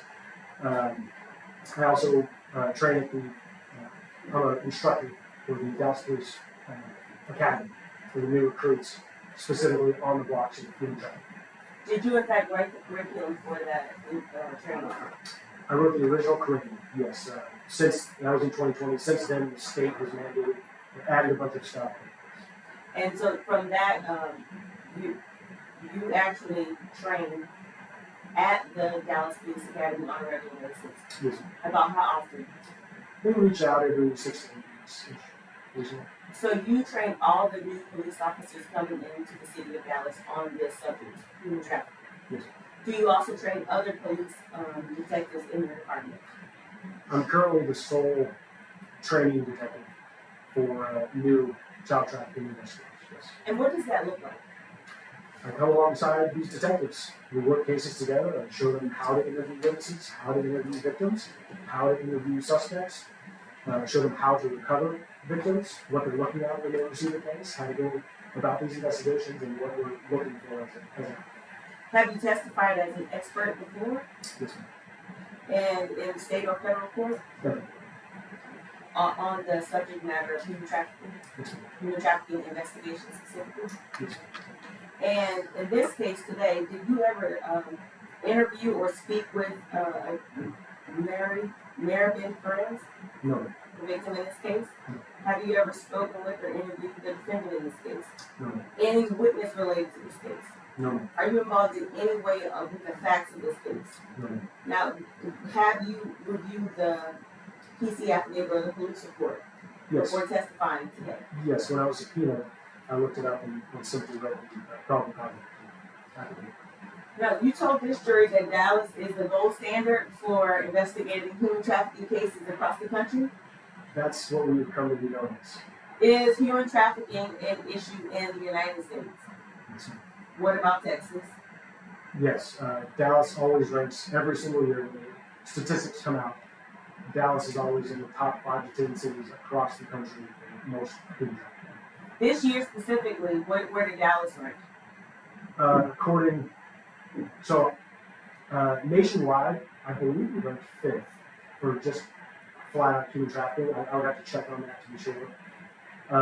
Within the state of Texas, according to the Attorney General's office and their task force for human trafficking, Dallas actually had the most recoveries of traffic victims of any other city or jurisdiction within the state.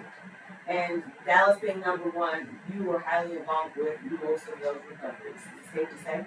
Yeah, I couldn't tell you the exact number of Human trafficking, is there different types of trafficking? Yes, ma'am. It's typically broken up as sex trafficking and labor trafficking, adult trafficking, and child trafficking. Within that, we have subsets like family versus non-family. I want to talk to you about this subset. Have you heard of the term a guerrilla trafficker? Yes. Have you heard of the term Romeo trafficker? Yes, ma'am. Have you heard of familiar trafficking? Yes. Can you tell the jury about the 3? So I think you could divide those 3 based upon coercion tactics used in each. So what was referred to as the guerrilla trafficker typically rules by force, if you will. It has a very heavy hand, rules very violently. It is set typically up front that if you don't do what I say, I'm going to hit you, I'm going to beat you, and there's going to be some kind of physical punishment, and that's how they control the victims. What's typically referred to as the Romeo trafficker tries a more manipulative tactic, convincing their victims how much they love them, beautiful they are, how they're going to take care of them. Lies typically like, hey, we're going to be millionaires together. Lies like, hey, we're going to start up our own business. We just need to do these things on the side to get us started first. But I love you so much, and we're going to have a tremendous life, this utopian life together. Family trafficking relies much more on loyalty to the family. Relies much more on, hey, you don't want to break up the family. Right? That kind of manipulation technique. you love us, don't you? Don't you want to help the family? Don't you want to support this family? And realizing that sort of manipulation. Here in Dallas and here in Texas, is family trafficking something that is prevalent in the world of human trafficking? Yeah, so all the statistics that I've seen, they all say family trafficking is about 1/3 of human trafficking.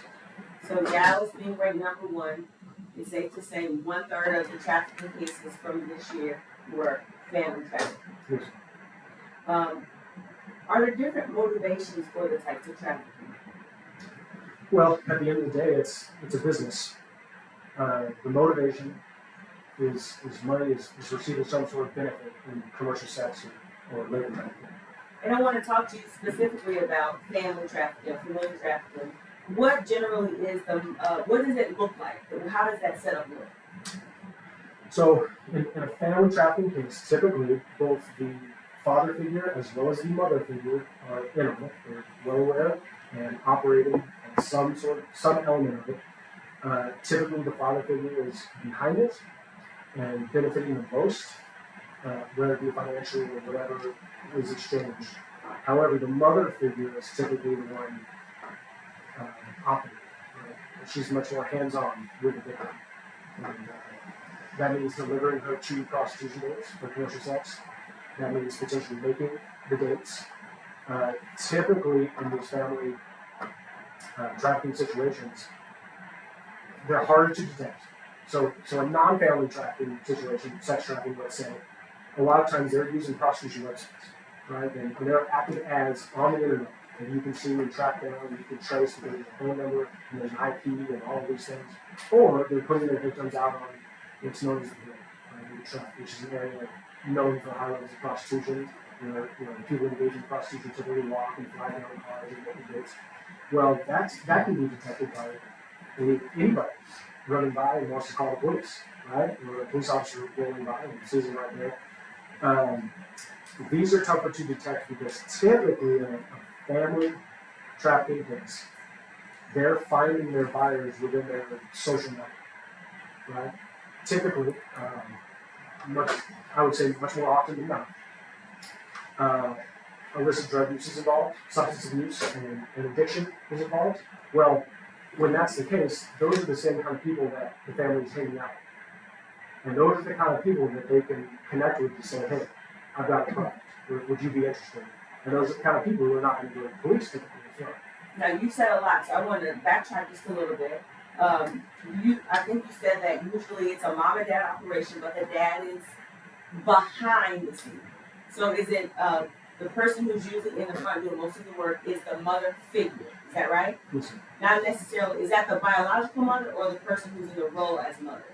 Yeah, the mother figure, whether it's biological mother, stepmother, live-in girlfriend, whatever mother figure it is. So are you telling this jury usually, even if it is the mother figure that is the face of it, the father usually knows about it? Yes.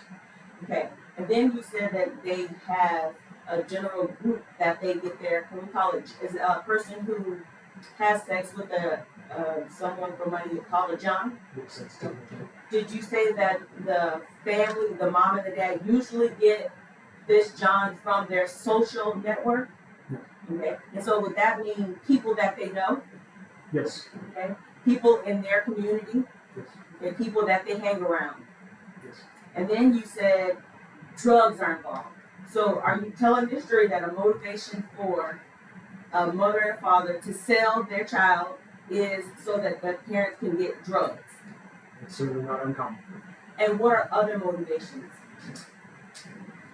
Any kind of benefit, whether it's cash, clothing. Typically these come from these situations come from broken homes, dysfunctional families, and typically they're in a very hard financial situation as well as the drug abuse. And so really, any way they can monetize their victim, their child, from any kind of benefit, wherever it might be, that's okay. So when you say any kind of benefit, could that look like money? Yes. Could that look like buying groceries? Yes. Could that look like buying clothes? And could that look like buying drugs? Yes. Any kind of benefit for the family. That's correct. And usually one of the parents, have you seen it where one of the parent or the mother's figure has also been involved in commercial sex trafficking at some point in their life. Yes, that's common. And how common is that? Well, I'd say very common. You know, they learn this somewhere, and they normalize it for themselves somehow in order to try to normalize it for their own child. It's typical for them to, you know, the first time this happens, the second time, you know, when the child is complaining that they don't like it, that they can try to convince them, hey, I've done it, you'll get used to it, it'll be okay, you know, eventually they'll normalize it, whatever it is they're not used to course. And so when you say they try to normalize it to the victim, can you tell the jury usually the types of victims that you've experienced in family trafficking? Well, like I said, they almost never, every time come from a broken home, come from some family dynamic where they've been abused at home. Typically, you know, whether it's physical, sexual, or emotional abuse, usually it's some kind of combination. By their parents, by somebody within the social network, within you know, cousins, extended family, it might be. They've been abused from a younger age, and then it gets worse and worse until it comes to the point where the parents realize that they can monetize this. And are they pretty vulnerable victims? Very well.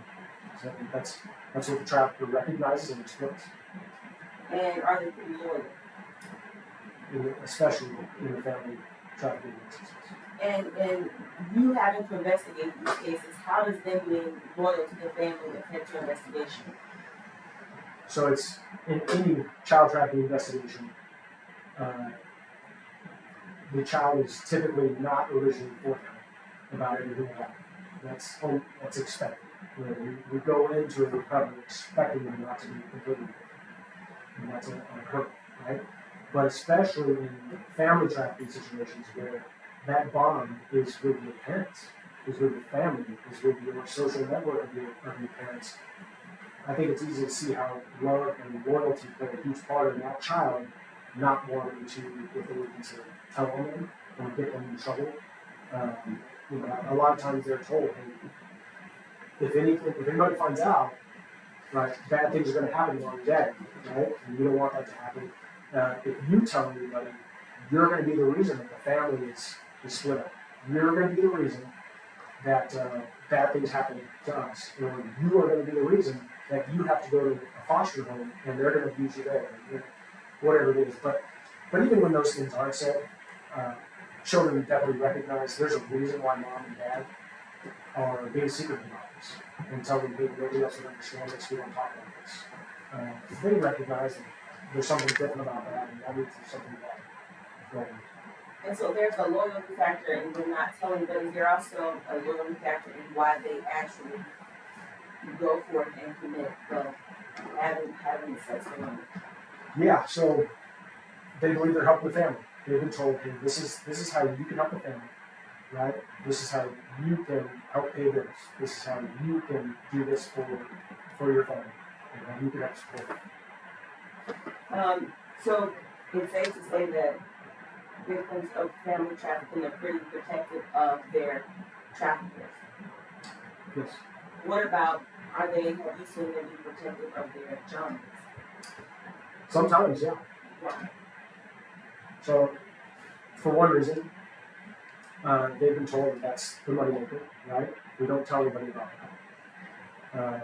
For another reason, it's, you know, especially in family trafficking case, like I said, they're typically within the social network. And now you're breaking up friendships, you're breaking up that social dynamic. And the opinions that you've expressed to this jury, they're based not only on your training and your education and your experience, but is it safe to say these are well recognized and established principles in the field and literature of human trafficking? No further questions. Cross-examination. Thank you. Detective Randy, is that correct? Yes, sir. All right. My name's Albert. Bear with me. I'm just asking 2 questions. Some of them may be a little bit repetitive of kind of what you talked about, but just need to kind of dive into detail a little bit. Is that fair? Yes, sir. Okay. You've been with the department 17 years. Is that Yes, sir. okay? I heard you say that you are the sole training detective on human trafficking.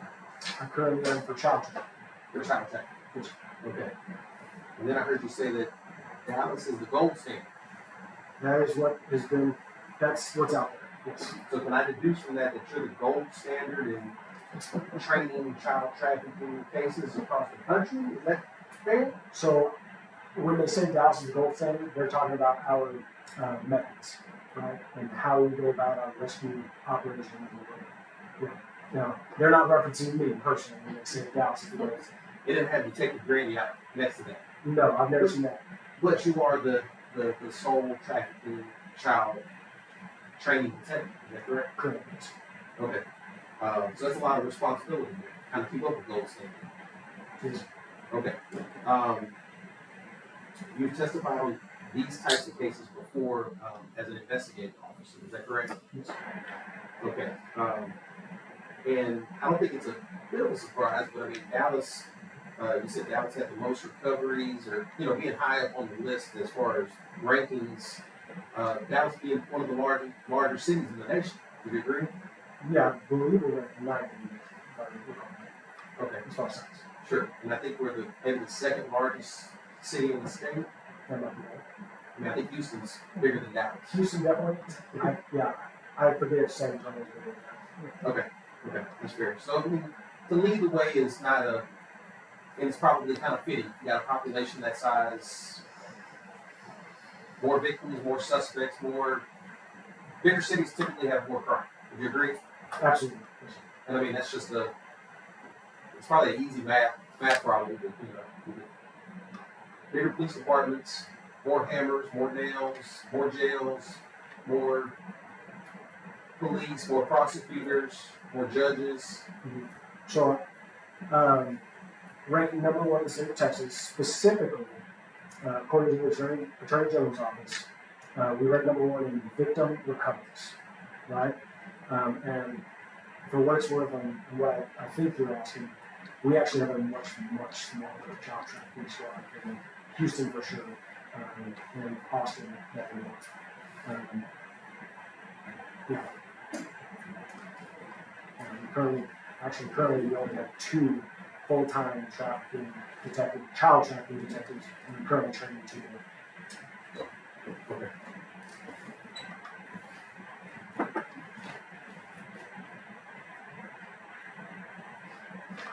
Okay.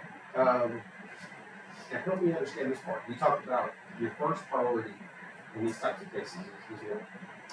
Recover the missing child. Recover the missing child. The high risk victim. Okay. Second priority in these types of cases is what? Catch the trap. Catch the trap. Okay. What happens? What's number 3? What's the third priority? I heard you say first and second one. Sure. Correct. What's number 3? Depends on where the case leads. So, what about 4? Depends on where the case leads. So 3, 4, 5. Would you answer that? Like, as I continue to ask about priorities on the case. Okay. So how about the underlying? Because typically a trafficker is going to be somebody who's kind of they play a role, I guess, or maybe even because again, we're talking about compelling prostitution. They play a role in the case, but they're not the actual person who's doing the actual sexual abuse. Would you agree? It depends. Sometimes they are. Well, when I say actual, I'm saying like let's use physical sexual abuse. I'll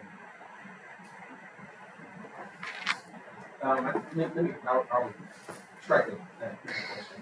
Let me rephrase and try to make a use the word gorilla pimp, or not gorilla pimp. Use the word gorilla trafficker. Is that or what did you say? I'm sorry. Yeah, I was responding to a question about gorilla trafficking. Okay, gorilla trafficking. They use force, right? That's what they know. Yes. Okay. But the allegation from the trafficker, they're operating some type of criminal enterprise. You use the word business for money. For the victim to have sex with someone else. Is that correct? And it's sex trafficking, yes. And that's what we're talking about. or not, that's what we're talking about here. That's what I'm talking about. Okay, so we're talking about specifically a sex trafficking type of investigation. How important is it to find the actual the people who are abusing, especially a sex trafficking operation involving children? How important is it to find those people? The people who are abusing the children? Correct. Well, so the trafficker is abusing the child. Okay. And that's our first priority after recovering the child. Okay. I'm talking about the person who's maybe directly having sex with the child. How important is that? Well, most of the time the trafficker is having sex with the child as well. Okay. How about the person that's purchasing the product from the child? When I say the product, again, I'm assuming prostitution is the operation. How important is it to find that person who's actually purchasing services from the child? Well, how important is it? It depends on what you mean by that. I would tell you it's important in the sense that those people are certainly violating the law. Those people are certainly abusing a child, like you said. I would tell you, however, in the operation, like you said, in the business operation, the business is cut off if you can cut off, for the metaphorically, the head of the snake, right? The person running the operation. And so that's why that's our next priority right after recovering the missing child. Unfortunately, I wish we had all the time in the world to go after every single one of those jobs, right? Every single person who purchased commercial sex with a child. Unfortunately, typically in our situation, we recover a child, we're up all night, we're chasing down a trafficker, and by that time, 2 more cases have hit our desk. And so it's really a numbers game. It's a trying to be efficient as possible game. Hey, we can cut off that specific business by catching the trafficker, so we put a priority on that after recovering the child. And by then, there are 2 more businesses that need to be made aware of, or however many cases we're getting. And so it's a matter of being as efficient as possible. So what came to mind, I don't know if it's just a movie. And I say movie, but I mean, let's think of, you seen The Wire before? Actually, no. Okay, let's skip The Wire. Let's talk about something that's unrelated but somewhat related. I mean, it's crime. Let's talk about drugs. So it sounds like the trafficker would be like a kingpin. Would that be a fair analogy? Somebody that's at the top, kind of orchestrating, pulling strings? Yes. And the victim would be the person at the bottom that maybe hooked on drugs, like that's actually, I don't know, the crack, for lack of a better term. Does that make sense? Yeah, the victim is the one you describe. Well, and I'm saying, for purposes of my scenario, you got a kingpin and you got a crackhead. Crackhead is hooked on the drugs. Kingpin has drugs, but he has other people that does the work. Does that make sense? Well, the trafficker is doing work. So. The kingpin does work. Uh-huh. Yes, I'm not negating the kingpin. What I'm saying is people work for the kingpin. Does that make sense? People, yes, he has people working for him. And the way I understand your model, which is what's concerning me just a little bit, is I know you guys are busy, probably underpaid and overworked. Is that fair? That's probably pretty nice. Well, and again, if you're overpaid and underworked, just let me know. Well, there's always something to do, I can tell you that. We're not bored. Okay, so you got plenty of work to do. And so, because my concern is that lost in somewhere, first recover the victim. And I think that is important. And if there is trafficking going on, I don't know if that's the most important thing or not. And this is just me talking, trying to help explain to the jury. At what point, who cares about who's trying to get the middleman? The person who's purchasing and actually physically, sexually abusing these children in Dallas, Texas. That's what I'm trying to figure out. Whose priority is that in Dallas police departments? So actually, our unit, as well as the vice unit, conducts operations where we go after the jobs. Okay. So do you guys have a list of Johns that you're like actively looking for on a regular basis? No. Okay.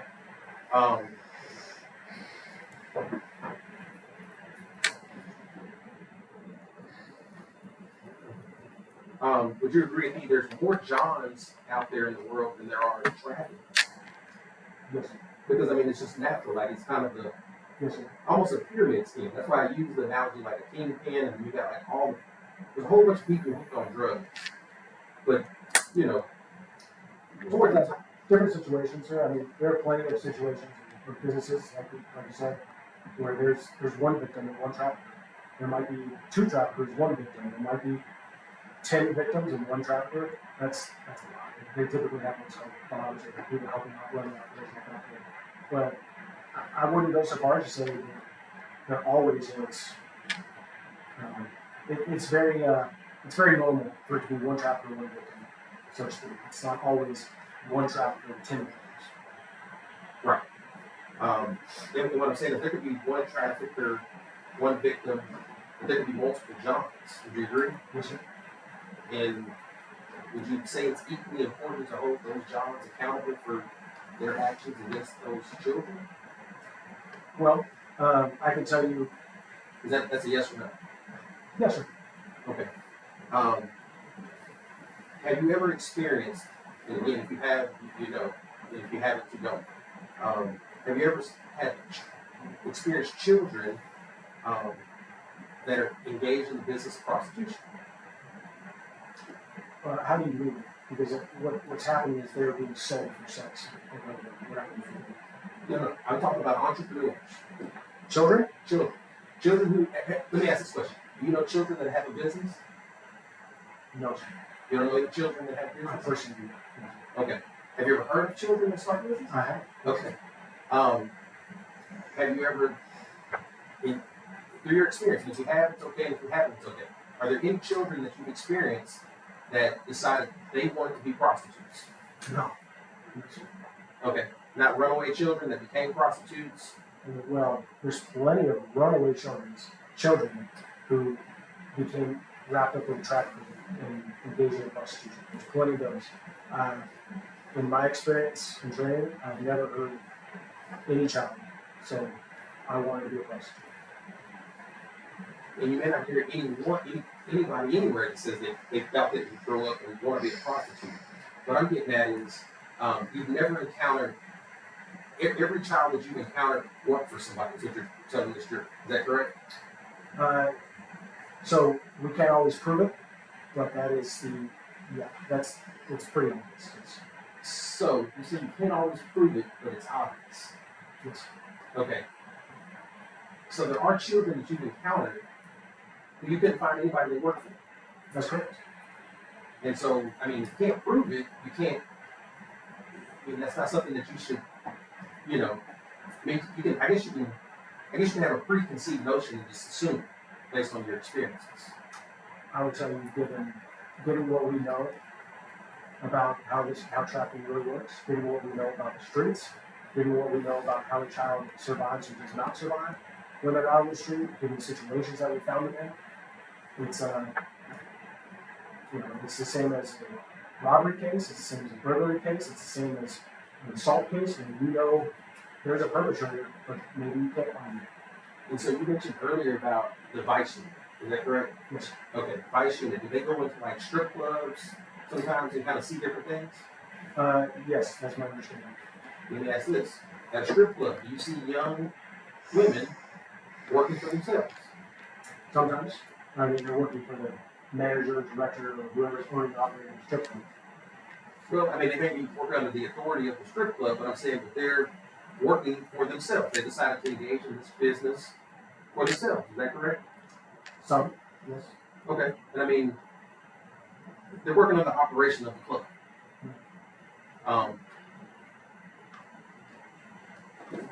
Do you think the majority of strippers in a strip club are forced to work there? I couldn't speak to that. Is it okay for them to choose that lifestyle and choose that to be somewhere that they work in? If they're an adult, it's out of the hands of any criminal liability, I can tell you that. Okay. But you're not representing to this jury that they've been forced into that lifestyle by the strip club owner, are you? Some are. And would you agree some are not? it would appear that way. I'm not very familiar with strip clubs. Okay. Um, okay.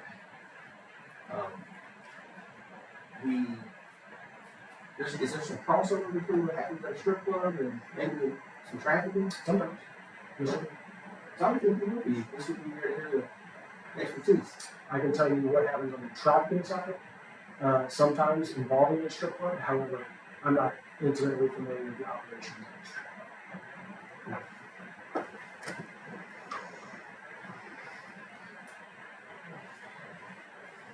Okay, you talked about earlier in familial trafficking specifically, you talked about the difference between the father and the mother. Is that correct? Yes, sir. You said father normally takes money. Did I hear that correctly? The father figure is very often benefiting financially. Okay. One way. And you said mother does the operating part. Typically, she's more hands-on. Okay. I believe you said you had a chance to read the probable cause affidavit in this case? Yes, sir. Absolutely. Okay. When you read that, how many offenses, did you count the number of offenses that you read when you read it? I don't believe I was counting the number of offenses. Okay. Do you know Detective Romano? I do, sir. Okay. Is he one of the finest, sharpest detectives in the Dallas Police Department? Well, nobody's ranked them, but he's good detective. Okay. Did it look like there's multiple suspects, multiple crimes that occurred in this probable cause affidavit? Yes, sir. Okay.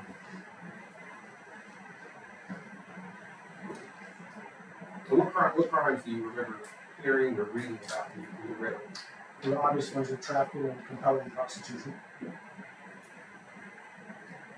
Is that the only one is that the only? Oh, I'm sure I could find, especially in operation like trafficking, of course, you could, what is it, compelling prostitution as well as, that's really something Vice typically uses in the adult trafficking cases, but it has to do with jobs as well. Okay. Promotion of prostitution. Okay. Did you observe in here any sexual abuse of a child? I heard trafficking, commercial, sex.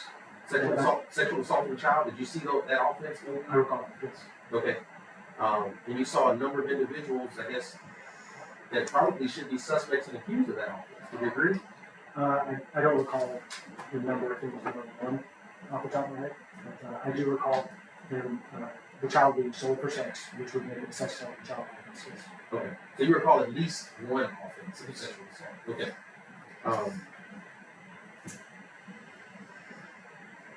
Do you recall there being multiple suspects for compelling prostitution? I don't recall.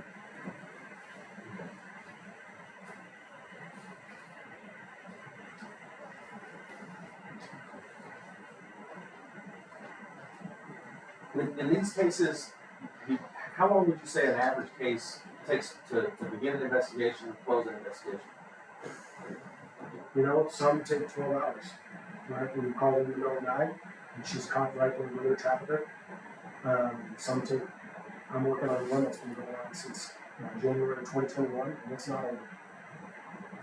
Just on average. I know you got hundreds of cases now. So the 2021 case is probably one of the longer versions. Yeah. And I would say the 12-hour one is probably a shorter version. Yes. What would you say the average case length of investigation is? Just on average. I mean, I don't have those statistics. I would say off the top of my head, maybe a few weeks. okay. Maybe. And once you got the victim recovered, once the trafficker's been identified, that underlying connection, that the person who may be physically sexually abusing, let's say a child, where does that information go? Get channeled to? Like, how does that? Because that may get the case off of your desk as the human trafficking investigator. But where does that go? Well, if that information has come up in the process of the investigation, it depends on what the information is, right? And how much of the information you have. There's a lot of factors involved. If we immediately have a suspect, right? If we immediately have something, it might be easy to follow up with that. But like I said, you might be getting called at that very moment on another case where your child has been recovered and needs to be interviewed, and there's probably no trial, and you need to go to that one. There's a lot of nuances. There's a lot of it just depends. I hate to put it that way. It just depends. Okay. Okay. And I guess it's you have job security. Is that fair? Like I said, we're never bored. There's always something to do. And it sounds like there's limited opportunities for follow-up investigation for that the guy or girl that's in the middle. Would you agree? So, like I said, in a typical just case that lands on your desk trafficking case, there's little margin for that. However, we do designate times where the whole unit comes together and has these operations to work. Can I have this moment? Okay.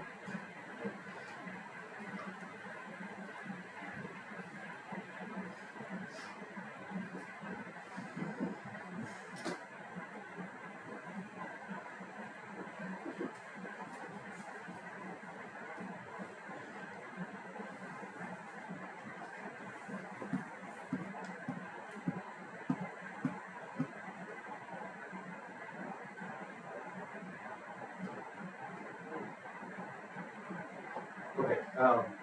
So you work on these cases as state operations, federal operations. Is that right? Yeah. Working with the task force, that means you're probably working interagency with other departments, whether it's Fort Worth, Arlington, Urban, whomever. Yes. You all, I mean, with limited time, energy, and resources, you don't have time to go after every lead that you get. Am I correct? Well, I would say that's one reason why we don't have time to do other things is because we are happily but obligated to go after every lead that we get. Okay. To go after every case that we get. Okay, so you do go after every lead that you get. Every case that we get, for sure. Okay. Does it matter? And I guess it doesn't matter because you still go after every case that you get. So, but I guess you don't spend equal amounts of time on those cases. Oh, of course, it just depends on where the investigation is. Would you agree with me the operations that are bigger, where you recover more children, are more important? Depends on how you do it, right? I mean, every case that lands on our desk deserves its time. It stands alone.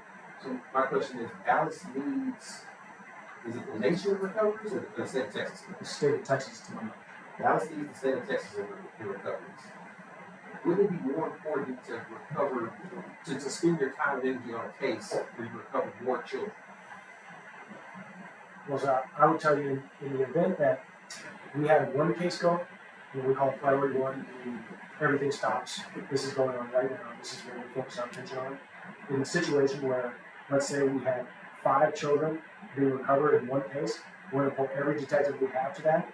And in your scenario where, hey, there's another case going on, another priority one, where there's one child to be recovered, we would pull more detectives. We would simply pull more detectives to work that case. However many it takes for that one, and however many it takes for this. Assuming they're both priority ones. Okay. And I don't know what makes a case a priority one versus a priority two. How many priorities do you have? You know, priority 1 and 2 is typically the way we break down, but really priority 1 is the only one we really use those terms for. And what makes a priority 1 means we've got to go actively and see, let's say, I was talking about the National Center for Missing and Exploited Children. Let's say that they give us information, a cyber tip that says that there is a girl that was missing from Baltimore, and she is showing up in prostitution that's in Dallas, Texas. That's a priority, right? We're going to pull out whatever resources we need to cover the girl first, and then catch her trial. And if that another one would come in at the same time, there are more detectives to work. So those are priority one cases. That is an example of that. Example of priority one case. What's an example of a priority two case? So, tip from the community says, hey, I'm not sure, but I received some human trafficking training at work, and something weird is going on at the corner store. So they call it Polaris Project National Hotline. They say they see that it's in Dallas, Texas, or Dallas, and so we look into it. So would you agree with me? It sounds like priority one is maybe more important than priority two. I'd say it's more of an emergency. More of an emergency. More of a hands-on. Stop what you're doing. We know first half that there's a child that is being trafficked. Okay. In our jurisdiction. It sounded okay. But everything. So there's just two priorities, 1 and 2. The only way we talk about the room is priority one in those cases. In all cases, some are not priority one cases. Really, really. And priority one is, if I understood you correctly, the way you described it in that scenario was an active missing child currently being trafficked. And there is intelligent evidence to say in our jurisdiction there's a missing child being displayed. That would be a priority one case. Yes. That's a good example.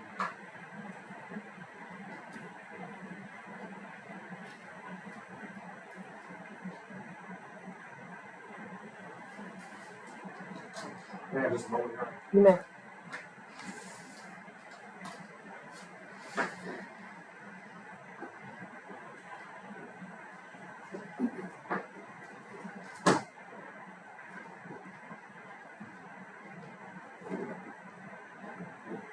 Thank you. I'll pass the rules. Any redirect? No, Your Honor. May this witness be finally excused. No objections from the state. Thank you, Detective. You're free to leave and go back to work. Thank you very much. Right, ladies and gentlemen of the jury, I appreciate you all staying a little bit late today. We are going to recess for the day. I expect you back in the jury room at 9:30 tomorrow morning. Please remember your instructions not to discuss any of the testimony you've heard, not to do any independent research on any kind of search engine, online or otherwise. And we'll see you at 9:30 tomorrow morning. All rise.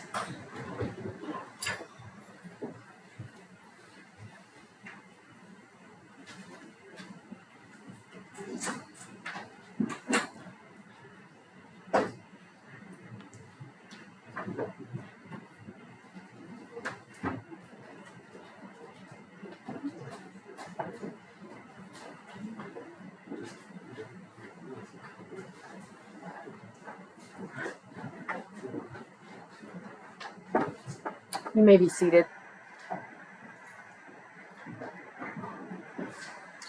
All right. Does the state have any additional witnesses to call? No. Does the state rest? Yes, Your Honor, the state rests. And what says the defense?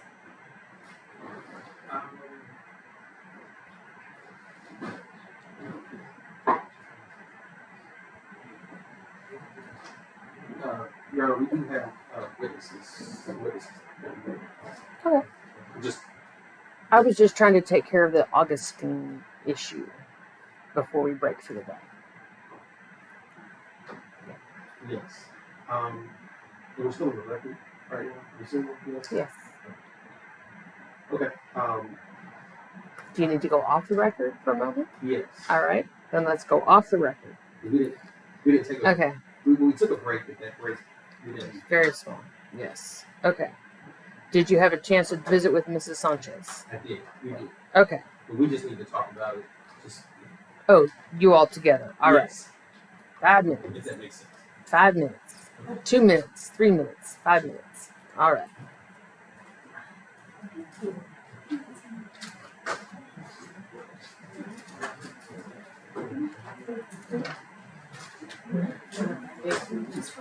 Okay, that's okay.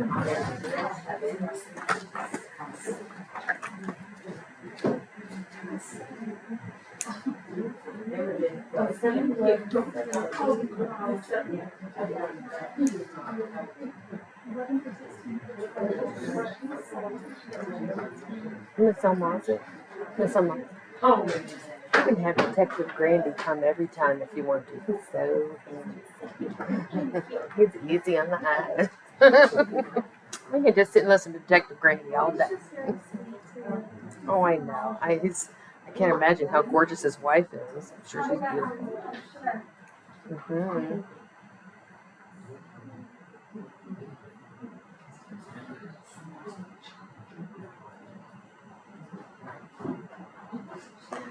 How about violent trafficker? That's what we need to. I don't want to use that. It's terrible. You know.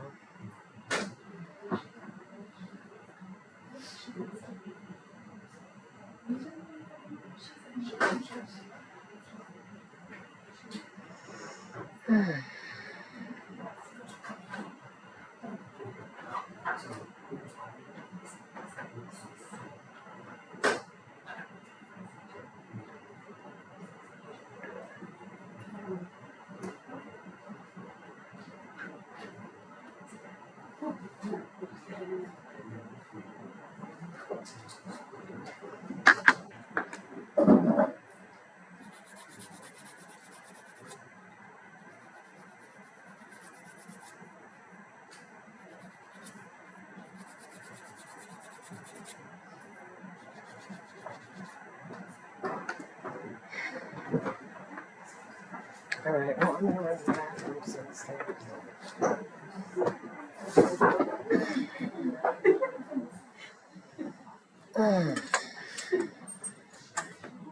So actually, I'm gonna start printing the jury.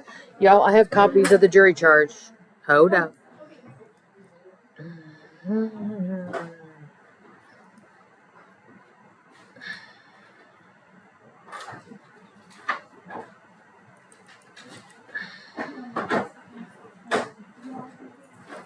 All right. Now I'm gonna run to the ladies' room.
out. All right.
You are coming. Wait. I'm just gonna, I'm not even like this.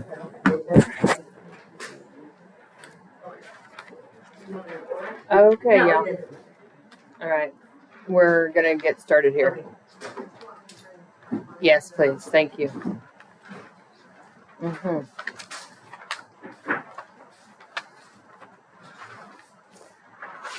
All right, let's get back on the record outside the presence and hearing of the jury.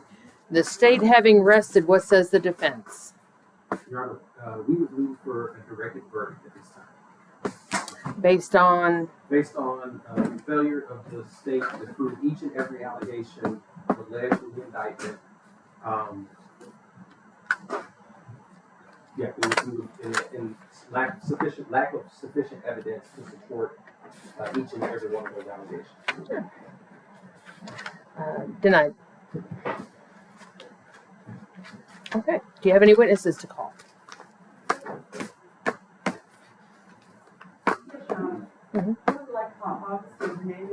All right, and we are outside the presence of the jury due to some issues that were brought to the attention of the court. All right, Augustine Hernandez, come on up.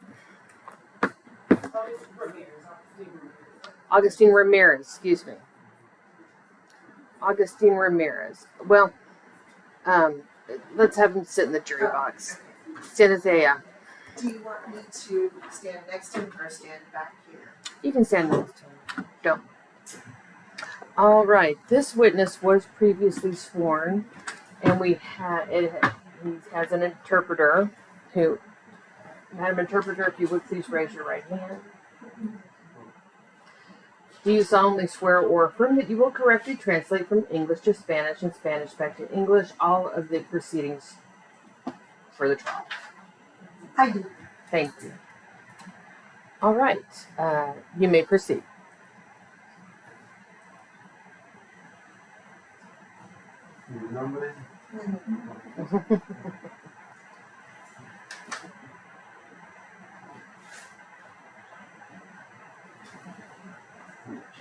I guess I'd like to proceed.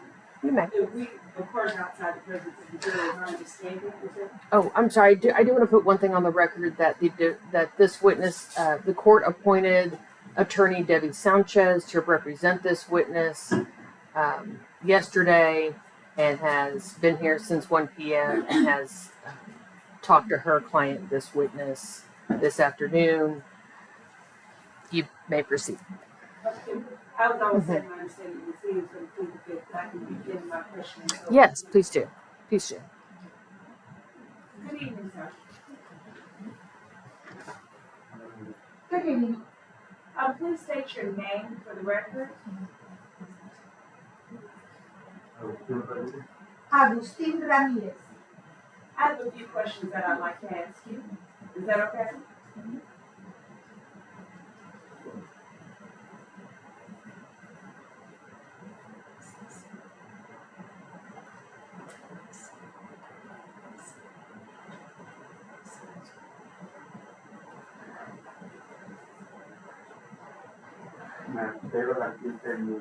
I want to exercise my Fifth Amendment right.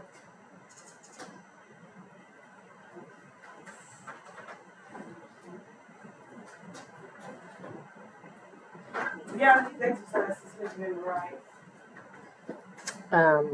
Yep. That's all we got. Right. Okay.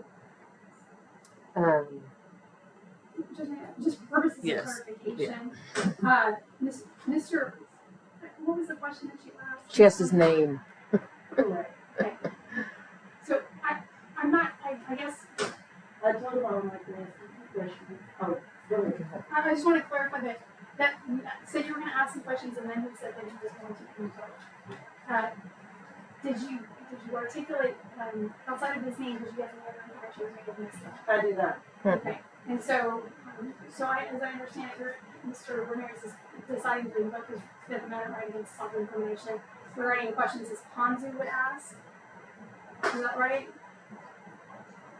Well, he just invoked the fifth, so that's where we're at right now. Okay.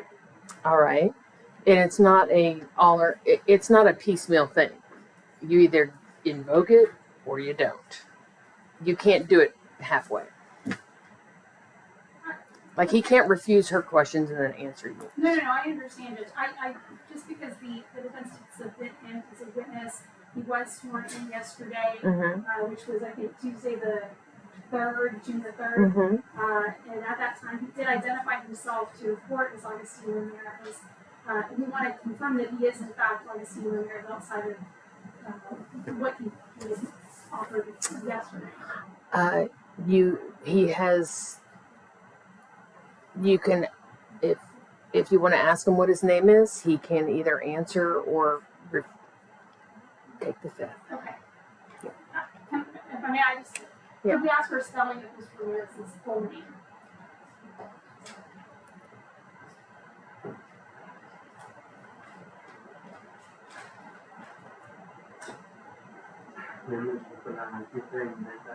I want to exercise my Fifth Amendment right. I don't have any further questions. All right, sir, thank you for being here today. Mrs. Sanchez, my deepest thanks, as well as Madam Interpreter. You've been here now for, I think, 400 days. Thank you so much for being here, and you all are free to go. Thank you. May my client be excused? Yes. May I be excused? Yes, ma'am. Thank you so much. And we're off the record. Please give that puppy big snuggles for me. Yes. Oh, I didn't know. I'm so sorry. I wouldn't have made us go late then. Oh, well, here's the charge. Here's jury charge. You should have told me. We would have left early for 7. That's a big birthday. Oh, I remember when mine was 7. Oh, but still, I mean, that's still counting half year and how many months and everything. He's so excited. He's in basketball camp this week too. Oh. And he just thinks he is. Oh, I know. Oh, I know. He sent me a video yesterday. He was like, Mom, so this is a double trip. And this was what you can't do. It's so much. And I'm glad he was learning something because he started playing basketball. He had no skills whatsoever. But he thought he was Oh, I know. He was dressed the part and everything. Oh, no. Mine played year round for a couple years. Oh, yeah, then you should see it. My son was an early bloomer, so he was taller. So he played basketball for a few years. Then everybody else caught up with him. Well, yes, you are excused. That's a charge. Take it home, read it, and we'll discuss it in the morning. Okay. Thank you so much. Y'all, I'm just too tired to get up. Y'all can go. Yes, I'm like, I need one of those things like the Baron Harkonnen, just to float me around. My AI thing, I need a floaty that can just power me places. All right, we are off the record. Yes, ma'am. Thank you so much.